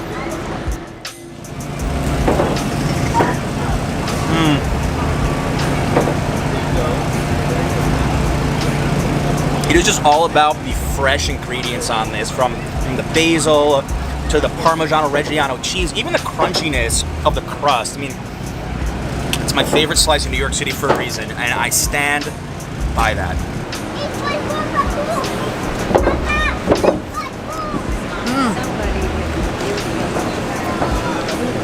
Okay. If this is the standard New York City pizza, well done. Well done. I actually even don't mind that it's very thin, because all three ingredients, they just match so well. I think those guys here, they know what they do. Buonissimo! What's up, members of the Barrio? It's John coming to you from Manhattan, and today we are going to be comparing the two most famous styles of pizza in the world, New York versus Neapolitan. And to make this a little more interesting, I have brought along an Italian vlogger. This girl knows her pizza. We're going to be comparing and contrasting between two different spots. Get ready for a great video. Hey everyone, I'm Mary Jane from the channel What a Shame Mary Jane. I'm gonna get to talk about the real original pizza, which is the Italian one, in comparison to the very good New York City pizza, and it's gonna be a very interesting comparison. Check it out. All right, Mary Jane, this will come as no surprise to my viewers, but we're gonna start at Bleecker Street Pizza. We're gonna get a traditional cheese slice and start the comparison at my favorite joint. This display is very nice. It really makes me hungry right away.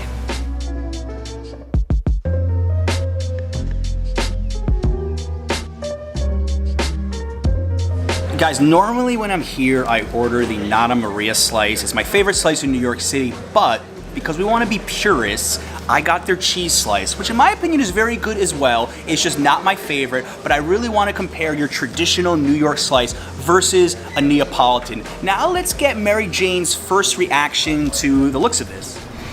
Well, the smell is very tasty, and the looks is perfect, I would say, for a New York City slice. And I can already see that there is a lot of cheese here, which is a New York City pizza feature for sure. You know, I grew up on the other side of the Hudson in New Jersey, so this is the pizza that I grew up with. This is what I'm used to, not what Mary Jane's used to though. And yes, obviously a lot of cheese, another staple of New York City pizza, but these guys use really fresh ingredients. So let's take that first bite.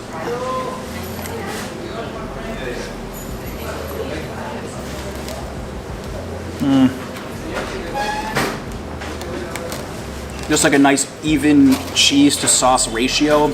This is definitely my go-to pizza place in New York City. And if I'm not in the mood for one of their specialty slices like the Nonna Maria, which I'm always talking about, this cheese slice is a very good alternative. And of course they gave it to us fresh out of the oven. So just, you know, perfect New York City food on the go. Looks very good.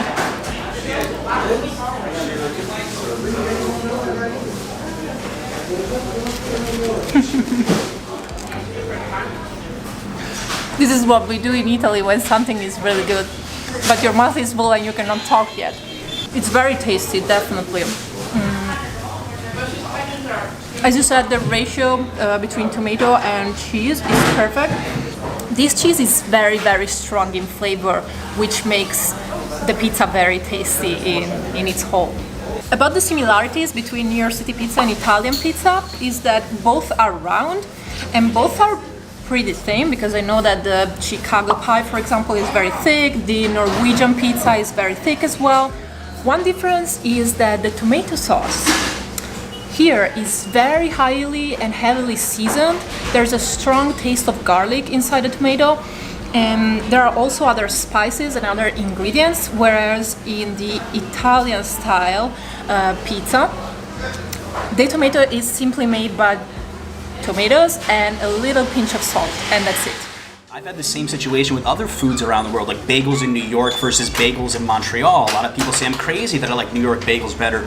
I also like New York pizza better than traditional Italian pizza. And I know that's where it came from, but it's what I'm used to. I grew up with it, and I think it would be very hard for me just to change allegiances. I think I'm similar to you. I appreciate the differences a lot, but I'll always go for that classic New York slice when I get a chance. You see, I think it's much easier for us Italians to come to New York and enjoy the New York pizza rather than for you Americans come to Italy and enjoy the Italian pizza because of that flavor thing. If you take out flavor, I don't know if your taste is used to that little flavor. We don't use much spices, we don't use much salt, much fat in our food. The New York pizza I consume the most is the dollar slice pizza. Because I travel on a budget, so that's my favorite one for a financial reason. Guys, by the way, I was wearing this shirt intentionally today, just for her. Dollar pizza addict. But I think you're the real dollar pizza addict, not me. Yeah, I should get one of those, honestly. Guys, should I get her a shirt? Tell me in the comments. We just had one of my favorite New York City slices. Now it's her turn. We're gonna go to a classical Neapolitan place. You ready? Yes, absolutely. Andiamo. Andiamo. We have arrived at the Neapolitan pizza place called Ribalta, and you've never been here before, but you were really excited about showing us it. Yes, because I made a survey among my friends, Italian friends living in New York City, and this was one of the most quoted places. So we're gonna go to a place that a lot of Italians living in New York says the best Neapolitan pizza in Manhattan. Let's get in there. Well, Mary Jane, I'm impressed. This place, it looks very fancy. Yeah, it does, actually. All right, Pasquale, one of the owners, is going to be taking us through the Neapolitan pizza making process. Let's do this. And we are going to explain you the difference between Neapolitan and American pizza. Even if I have a New York style margherita, that is one of the most traditional pizza in Napoli. I can say it's the iconic pizza in Napoli. The dough is made by only 4 ingredients: flour, water, sea salt, and natural yeast. That's it. We do this one like turning and slapping at the same time.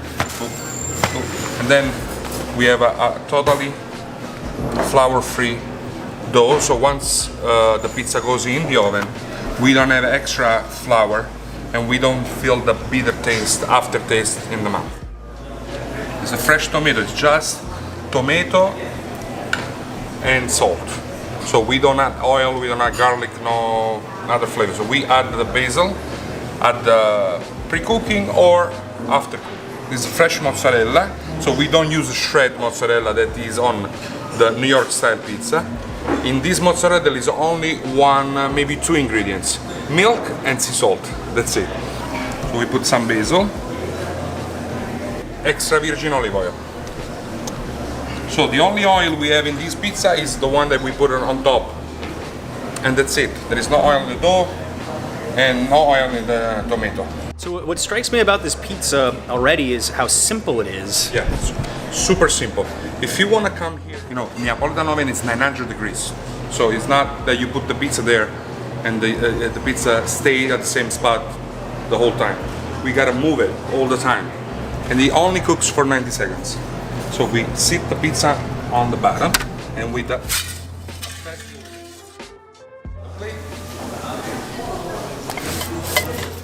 I think this one is the mother of all the pizzas, because this born in Naples, and after Naples, the funny thing is the pizza became famous in New York right after Naples, not the rest of Italy. So only Naples used to eat the pizza in Italy. Then the pizza came here with Lombardi, the first pizzeria in New York. And after the pizza became famous in New York, it became famous in the rest of Italy, and the rest of Italy started to eat pizza. And then invented the New York style pizza. It was bigger, by slice, eatable, walking on the street. and the flour was different, so they had to add some flavors. So that's why they add oil, sugar, maybe eggs. You know, there is a reason, and then it's a totally different product, totally different recipe, and it makes sense the New York style, as it makes a lot of sense the Neapolitan style. Guys, I've been looking forward to this all day. I mean, just seeing the preparation of that pizza.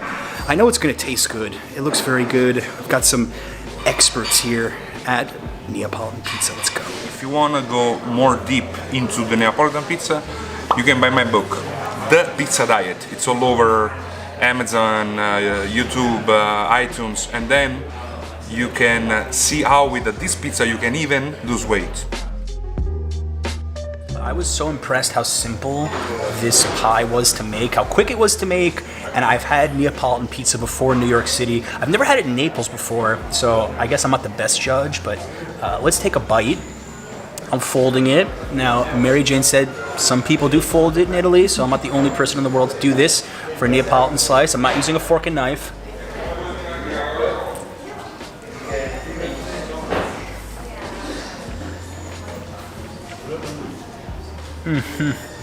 This is delicious. Like I think I could eat this whole thing in 5 minutes. This is just unbelievably good. This may be the softest crust I've ever tried in my entire life. I'm serious. Let's try it, guys. I'm very curious actually, because I've tried several pizzas in New York, but I've never tried an authentic Italian place, which this claims to be. So let's try it. And as you can see, I'm gonna use fork and knife. You're a lot more civilized than I am. No, it's not that. It's just that many people in Italy use just their hands to eat pizza. It's just that the first part, it's a bit more messy to eat just with your hands. That's why I use first fork and knife, and then I will switch with to my hands. You will see.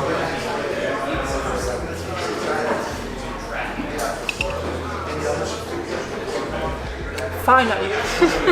Finally? So many people ask me what's the difference between Italian pizza and New York City pizza, and there are obviously many things to mention, but the one difference that for me is most important is the mozzarella, because you see how this mozzarella looks like? This is fresh mozzarella. We call it also fior di latte in Italian. Whereas the New York City slice doesn't use this kind of mozzarella, it uses a low moisture mozzarella. So this mozzarella is usually round, it's shaped like a small ball, so to say. I'm really impressed by this one. This in particular, they import from Agerola, which is a place right near Naples in the peninsula of Sorrento. And I must say it really tastes like authentic Italian Neapolitan mozzarella. So she has finally found it, that super authentic Neapolitan taste. So this is #1 for you so far in New York, of all the places you've ever tried for authentic Neapolitan pizza. Yes, absolutely. #1. Pasquale was talking about his book, The Pizza Diet, and this actually does taste healthy. Like, this is the sort of food you can come to, and I don't think you're gonna feel like you're eating late night junk food with a couple of slices here of margarita pizza.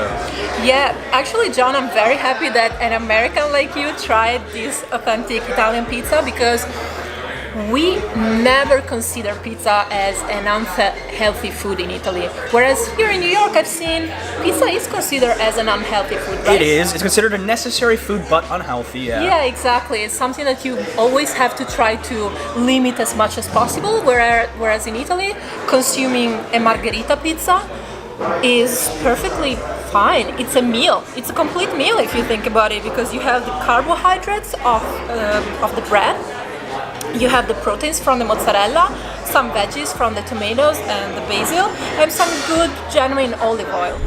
There are few foods more iconic to New York City than the dollar slice. But hey, what's up? What's up? I know you. You see my channel? Yeah. Oh, cool. Yeah, Thank you. good. Foods more iconic to New York City than the dollar slice. But due to rising costs, these bastions of cheap eats goodness are going away. Today, in honor of this endangered food species, we are going to eat nothing but dollar pizza the entire day.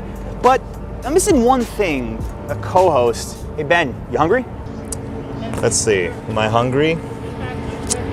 Always. All right, we have not dedicated a video to the channel on dollar pizza in so many years. This is long overdue. 2 slices?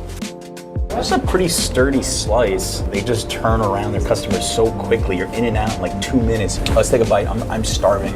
I've been fasting for this video.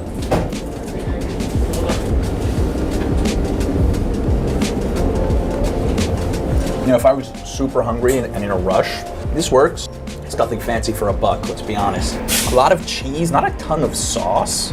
I would say that might be my issue with this slice. It's cold outside, warm in here. This is a warm slice. What could you ask for $1? You eat a lot of dollar pizza, Ben? I do eat a lot of dollar pizza, you know. Going to film school in New York, this kind of saved me in those college days. I like the bite a lot. Really thin. It's exactly what I want a dollar pizza to be. Still can't believe this is still $1. Might not be for much longer. We're gonna talk more about that later. Things are changing in the city. This is what we're doing all day, eating dollar pizza. I could think of far worse fates for a man. You? 2? Yeah. That's it.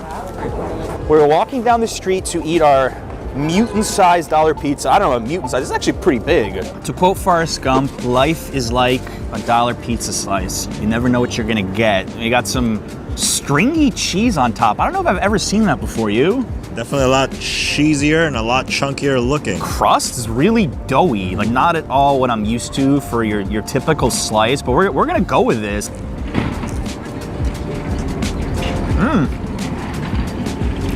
I kind of like this one. It has flavor that like actually jumps out at you a little bit. And I think that flavor comes from the dough, because I'm tasting a bit of some garlicky flavor into it. Yeah.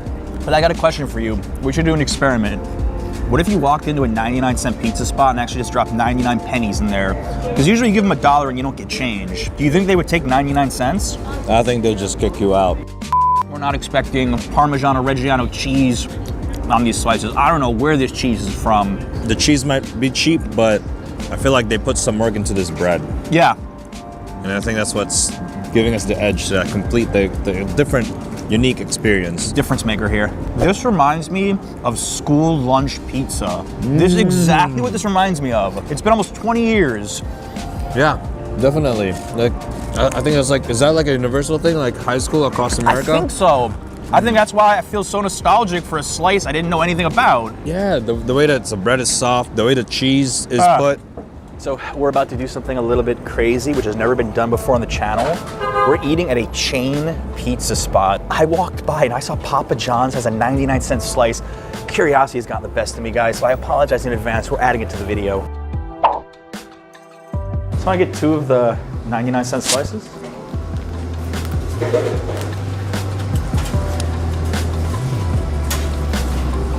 That's it.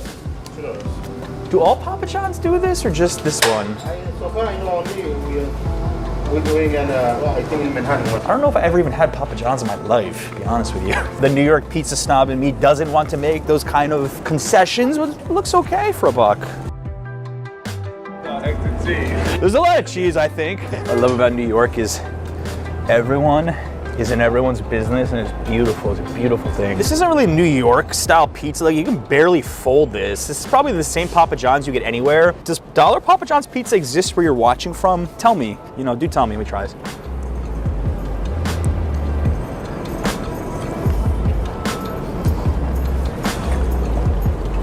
It tastes like what I imagine Papa John's pizza would taste like. Super cheesy. Doesn't really have much character though. I feel like if I just close my eyes, I could be in Nebraska eating this.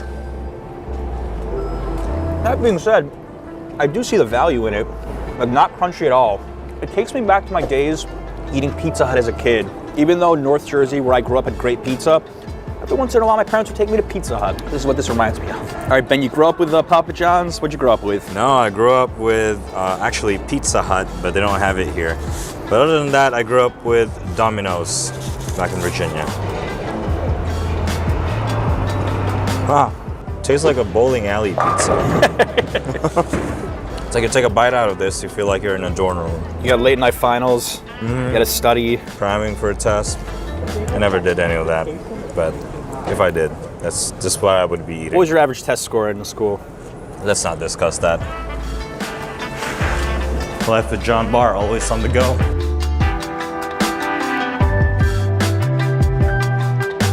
This is John Barr thinking of pizza. How far would you travel for a good slice of pizza? To the ends of the earth. I've been watching your videos for like the past week, dude. Happy to help you out. Take care. That looks like you saw a ghost. You're the New York dude. Yeah. I go by many nicknames, that's one of them. I put the wrong 99-cent pizza place. Still quite a few in New York, you can make this mistake. Wait, it's this way. Oh, there's always got to be some GPS issues. It's part of the experience. Yep, we always get lost. 2 slices. I want to give a shout out to Chicago's best YouTuber, Louis Gusto. We actually filmed on his channel a pizza video, and we went to this spot as the dollar pizza representative, and I remember it was good. Like, that's why I put it in this video. This already looks more like a New York slice to me. This isn't your school lunch style, this isn't your bowling alley pizza, this isn't your Papa John's. This is a classic New York dollar slice, all right? Here we go. It's good, but I think it's been sitting for a while. That's a problem with like any slice spot. The pizza's been sitting for a long time. It loses a certain something, a certain freshness, but you know, it's got a nice chew. Okay cheese to sauce ratio. You know, I think for this part of Manhattan, this is solid. I agree. The flavor was almost there, but it's the fact that it's like just doesn't taste as fresh. That's what we've had. Yeah, we should have asked them to heat it up. It's $1. We don't complain. I won't make any real complaints about it unless it's ice cold. And it's not. No. And the flavor is there. You can definitely taste some effort put in this slice. It just so happened that we got it at the wrong time. My inspiration for today. You stand out like a cone. Back in the village, old stomping grounds. Now imagine the barber shop sold a 99-cent pizza while you got your haircut. $1 million idea. 2 slices.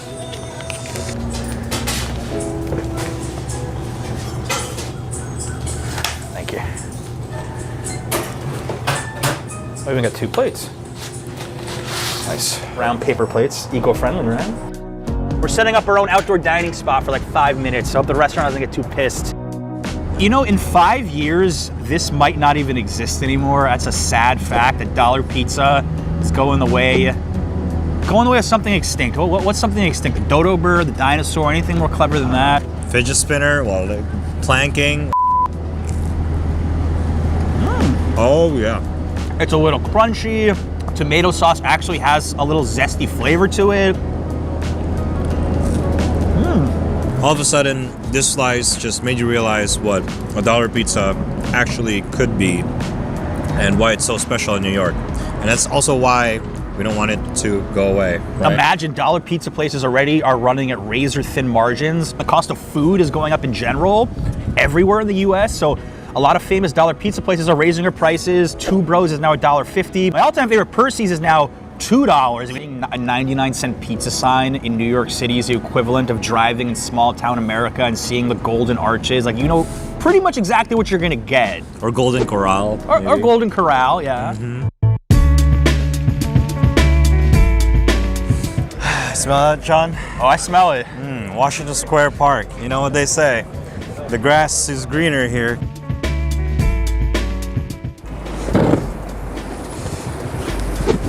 So there's 3 things you need to know about dollar pizzas. And he'll do like a zoom in, zoom out.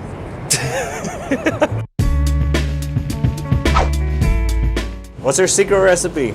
No, my friend.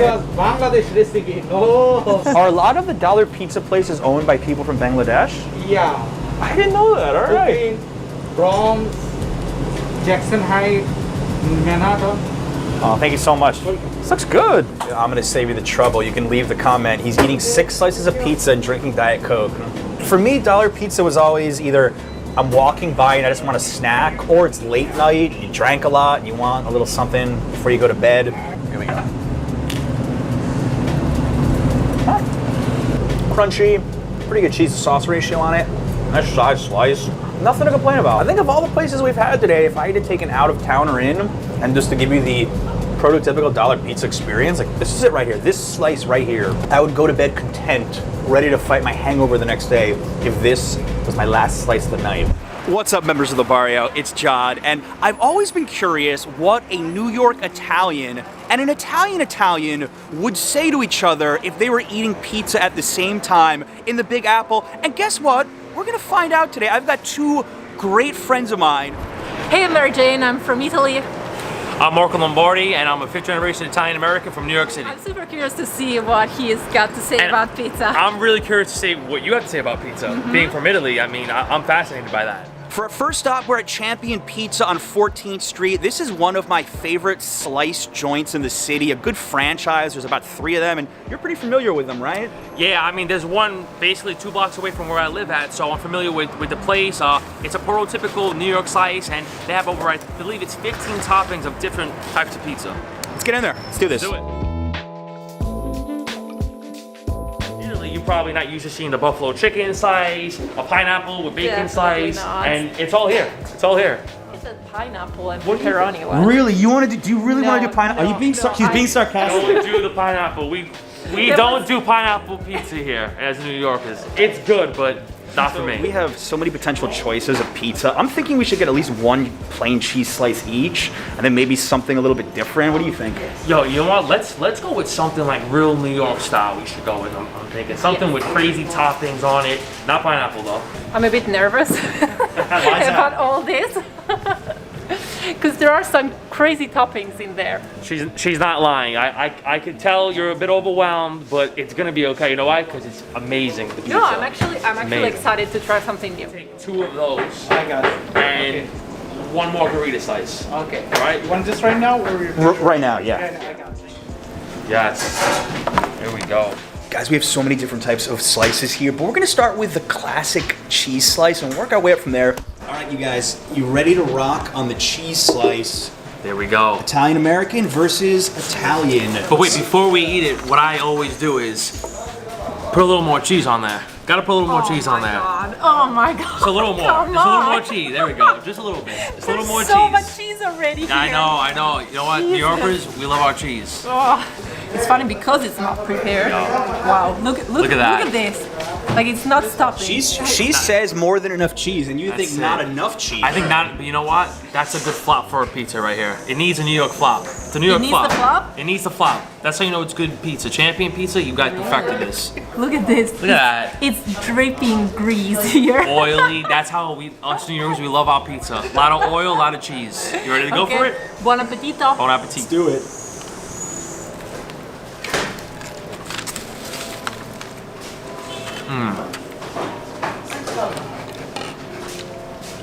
That was a big bite I had. I almost ate half the freaking slice already. So what do you think? So much melted cheese. It's good. Is it good or no though? It's dripping here. Yeah, it's super. Good, right? I mean, it's super flavorful, you know. Flavorful. That's the lot thing of cheese. with American pizza. It really kicks you in the mouth when you bite into it. Oh, 100%. Yeah, you get like all the flavors in that one bite with the cheese, the oil, you know.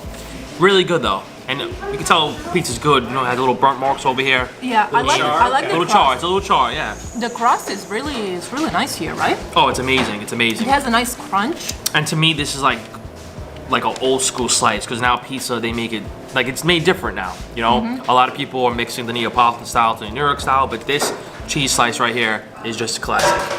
Just classic. Champion Pizza, you guys perfected this. When they talk about New York slices, it's a big slice. This is a big slice, and I'm a huge fan of Champion Pizza. That's why I decided on this spot in the first place. Let's take a bite.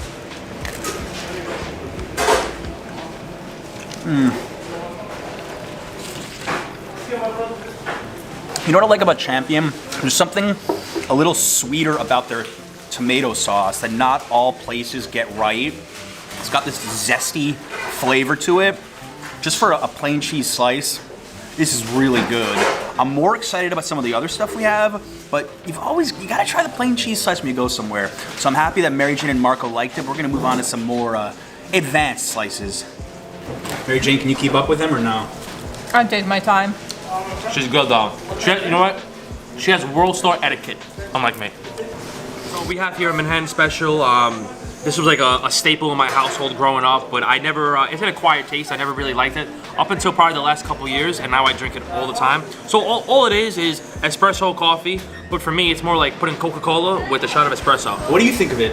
In Naples, if somebody made this in Naples, they will kill him. Literally kill him. Oh my God. Good coffee, espresso, is sacred in Naples. Sacred, yeah. Sacred. Like after every you meal, don't touch right? that. Yeah. Yeah. And it has to be made in a specific way. It has to taste in a specific way. You know, it's really. Mary Jane, you cannot take coffee and mix it with soda Yeah, I know. and make it sparkly. That's the beautiful thing about New York City, you know? We tend to overdo things, but it's good. It's good. But you experiment a lot. We experiment. That's what I like Yeah. about New York City. We have the buffalo chicken chipotle sauce slice, which you laughed when we ordered this because you've never seen this before. So No. what are you feeling right now looking at this? Because you're not used to seeing this. I honestly have no idea what to expect. Wow. Well, you know what? It tastes delicious, so I can't wait to see your reaction after you eat this slice. Also, I've never tried chicken on a pizza. Ooh. A lot of first times today. I know it's very common here in America, right? Oh, it's so common. Yeah, we put. Yeah. I mean, we put freaking ham on it on pizza. Yeah, we put but everything. no, we put ham too, but Okay. not chicken. I've never seen some chicken on pizza either. This looks very interesting. It is, honestly. yeah. Like this orangey sauce. Salute, salute. Salute. Oh wow, that's good though. Right? How good is that? Oh. Chipotle sauce. She's a convert. That's it. Would you ever have it again with that one bite you had? Would you ever get the slice again? Yes. There we go. There we go. She has a new favorite slice. No, I must admit, I'm really surprised. I don't want to say that I wasn't trusting Yeah. you, but you know, this looks really funny. It's very tasty. It's tasty. And I like the taste of the chicken with the pizza. Yeah, usually when you order chicken on pizza, a lot of the spots, you know, it gets dried out really quick. But Champion Pizza, they do it the best. You know, with the non-traditional slices, I come here for the non-traditional, they're the best. I almost feel like you could put this in a bowl of something without pizza, just a chipotle and the chicken, and it would work, or a sandwich too. A sandwich, yeah. Even in like a salad, you can put it in. That's the beauty of a pizza. It's an open canvas. You can put whatever you want on it. Right? So poetic. Right. There we go. So what happens if I go to Italy and I go, can I have a buffalo chicken slice? Are they gonna be like, what? It's like you were speaking Arab. They're not gonna understand You you. know what? I'm thinking they're gonna literally pick me up by my throat and kick me out. In Naples, maybe. No, Yeah. seriously. That's why Yeah. I'm scared to go. I have to really like watch what I say. I'm converting Mary Jane to a traditional New Yorker, and I approve. I approve. Oh my God. We'll take her. I'm really worried about that. Guys, real quick, I never do this, but I want to promote my newest hoodie on the store, New York Strong. You want to buy it? Check the link down below in the description. Support New York City pride. Margherita pizza in Italy is the most classic pizza that you can get, really. It's like the basic of the basics. This one, I'm curious to try because it doesn't look like a margherita pizza, honestly. So here, the first thing I see is that the ingredients are very much divided, you know. They're not blended together. Yeah. So let me try it. Oh, and then- please, let us know. Enlighten us. Yeah, this is definitely different from what we ate prior to the regular New York slice. Mhm. You know, this is just, I think Yes. even the crust is different. I think it's more of a Neapolitan crust maybe. Right? Would you say? Or No, I wouldn't. You're the say Italian no, one, right? But you're right. It is different. It's more. I don't know how to say it. I like it it has, better. maybe it when has I some say Italian flavor to it, right? You would say? that. Yeah, maybe. You know, I must say I've tried margherita pizza in New York before, and this one is the best one I've tried. Because Really? usually it's not my favorite. Again, it's very different than the margherita pizza in Italy, but this one is.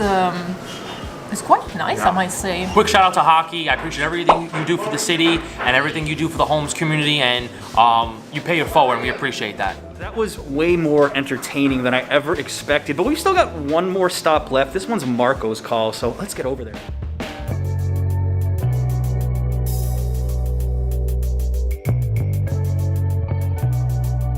Marco, we're at Zazzy's West Village. This was your call. Why is this our final stop? This is my favorite New York City slice right now. and I love it because it's so unique, this type of pizza, because it's a bridge between a Neapolitan slice and a New York City slice, and the people who make the pizza, they just perfected it. Perfection. What we do here is a little bit different than most pizza places in New York. So this is a hybrid between New York and Neapolitan style pizza. We import all of our flour from Naples. Our tomatoes come from Naples as well, and we use fresh mozzarella as well as dry mozzarella. We cook them in our Pizza Master ovens at anywhere from 625 to 650. When the Italian immigrants came here and they were trying the tomatoes here in the United States, they realized that the tomatoes had no flavors to them. So they started adding salt, sugar, oregano, garlic. They added all these ingredients just to try to like recreate the tomatoes that they had in Naples. You cannot try an Italian tomato or tomato sauce in the United States. It's just impossible because the tomatoes here taste like nothing. I was able, with this style of pizza, which I call pizza americana, it's a mix of Neapolitan and New York, I was able to keep the traditional Neapolitan crust, but still retain the crispiness of New York style pizza. Yes. So it's kind of like a best of both worlds on this. Finish it with fresh basil. I think a lot of us, we do it this way thanks to Dom DeMarco at the Farr's. Yep. I don't. If anyone's telling you they did this or they created it, it's a lie. We all follow Dom DeFaro by doing this. So none of us are original in this sense. The only thing is that I'll finish it with grana padano, imported from Italy. You have no idea how hungry I am right now. And I know they're very excited to try it, but I'm equally as excited of curiosity to see this Neapolitan New York City hybrid in action. How are you guys feeling? I'm feeling great. I'm ready to eat more pizza, and we're at my favorite place, so... I've just heard Domenico explaining everything about his pizza, and it's very interesting because he really knows how Italian pizza is done. Although he was born in New York, he's not Italian, but I think he knows what he's doing. It's amazing, right? This place never disappoints. You're getting the same flavor every single time you come here. And the best thing about it is that Dom, he makes it with passion and love, like us all Italians love. It's really the middle way between the real Neapolitan pizza and the New York style. Yeah, I mean... It's just what he's trying to do. I can taste it here. I love the dough. And you know, this dough is fermented for at least 48 hours, which is the most important thing, in my opinion. Well, it's important also to have the right flour, which in this case is imported from Italy, but also the time of fermentation is super important, and it's so rare to find here in New York City people who understand the importance of letting those bacteria work for a long enough period of time. Mary Jane's coming back here. I just have to say it's refreshing to see these two agreeing on something of how good this pizza is, but not just that it's good, that it fits some of the Italian staples. Not that the last place wasn't good, but it was just a lot different than I think what Mary Jane is used to. So you guys were in a bit of agreement here, which I like to see. Maybe it's a little less interesting. Crust is nice and airy, definitely, as I said, has those Neapolitan elements to it. If you're not sure if you want Neapolitan or New York, come here on those days that you're in between. This is good. Marco off camera told me that he does not like eating pizza with a fork and a knife. Could you tell Mary Jane your thoughts on this? Yeah, I know you're very heated about it. Yeah, it's almost like eating a cheeseburger with a fork and knife. You just don't do it unless you're like Bill de Blasio, who eats it with a fork and knife, which I personally don't do that. How about, like, what's your thoughts on that? Because I think my thoughts are that you've never tried a real Neapolitan.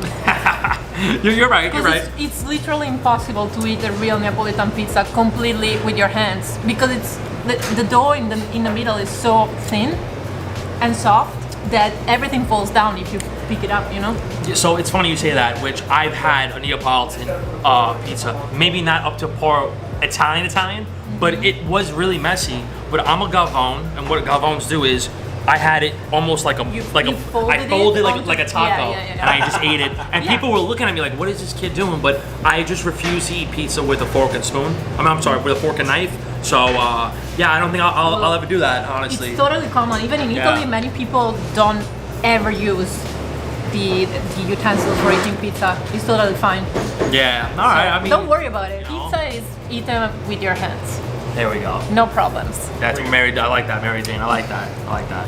Yes, I always say like New York style regular pizza, like Champion Pizza, is more you go out with the guys or whatever, you're drinking like you said, and then a Neapolitan is like a date night. You know, you bring your girl there. You know, wine and dine. You know, you pay $30 for a pie. Marco refused to eat vegan pizza, and I get a lot of you out there who are always saying I don't do enough vegan stuff in the channel, so Mary Jane and I are gonna both try vegan pizza for the first time ever with Numu cheese. This is soy-based cheese. We'll see if we can tell the difference. Mary Jane, first time ever, we got a real Italian trying vegan pizza. My first time. I'm not vegan, by the way, as you could understand. As we could tell. I'm not vegan, but I don't eat much meat, and I try to eat less dairy for environmental reasons. So I'm curious to try this. And that's the refrigeration for various toppings. Well, I saw a surprised look.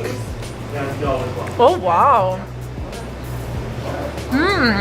Okay, very, very interesting. Wow. First of all, Marco, you should have tried it. You know what? You missed on something. I know. I feel. I have FOMO right now. I do. Because it looks really good. Something. So, the flavor is totally different than cheese. Obviously, it's like you just cannot compare. This is soy-based, I think. Yeah. So, I mean, you can just taste that it's not dairy. The consistency, though, wow. I must admit that I almost prefer this consistency than the normal mozzarella. Wow. No. Yeah, because it's less chewy and it's more soft and kind of less gummy. Sorry, less gummy than mozzarella. It's more, I wouldn't say creamy, but it's more creamy. I don't know how to explain this. Let me give it another bite. Yeah. A little more evidence. You don't want the pizza makers right on top of the fryer. It's so interesting. First of all, I suggest everyone to try this slice. Vegans and not vegans. Can I be honest here? Please, we all we want is honesty. If I had to come back here, I might order this one straight away. Marco, what do you think about that? You know what? I respect the vegans out there, I do, but I respect your opinion on that, sure. But for me, growing up eating pizza with cheese all the time, even on my pasta dishes, I just can't go without. I need the cheese. I need the cheese. Who is now? You know, Americans always complain that Italians are too rigid, too protective of their traditions in food. And now who is protective of their tradition in food? I am. I'm guilty. I'm guilty.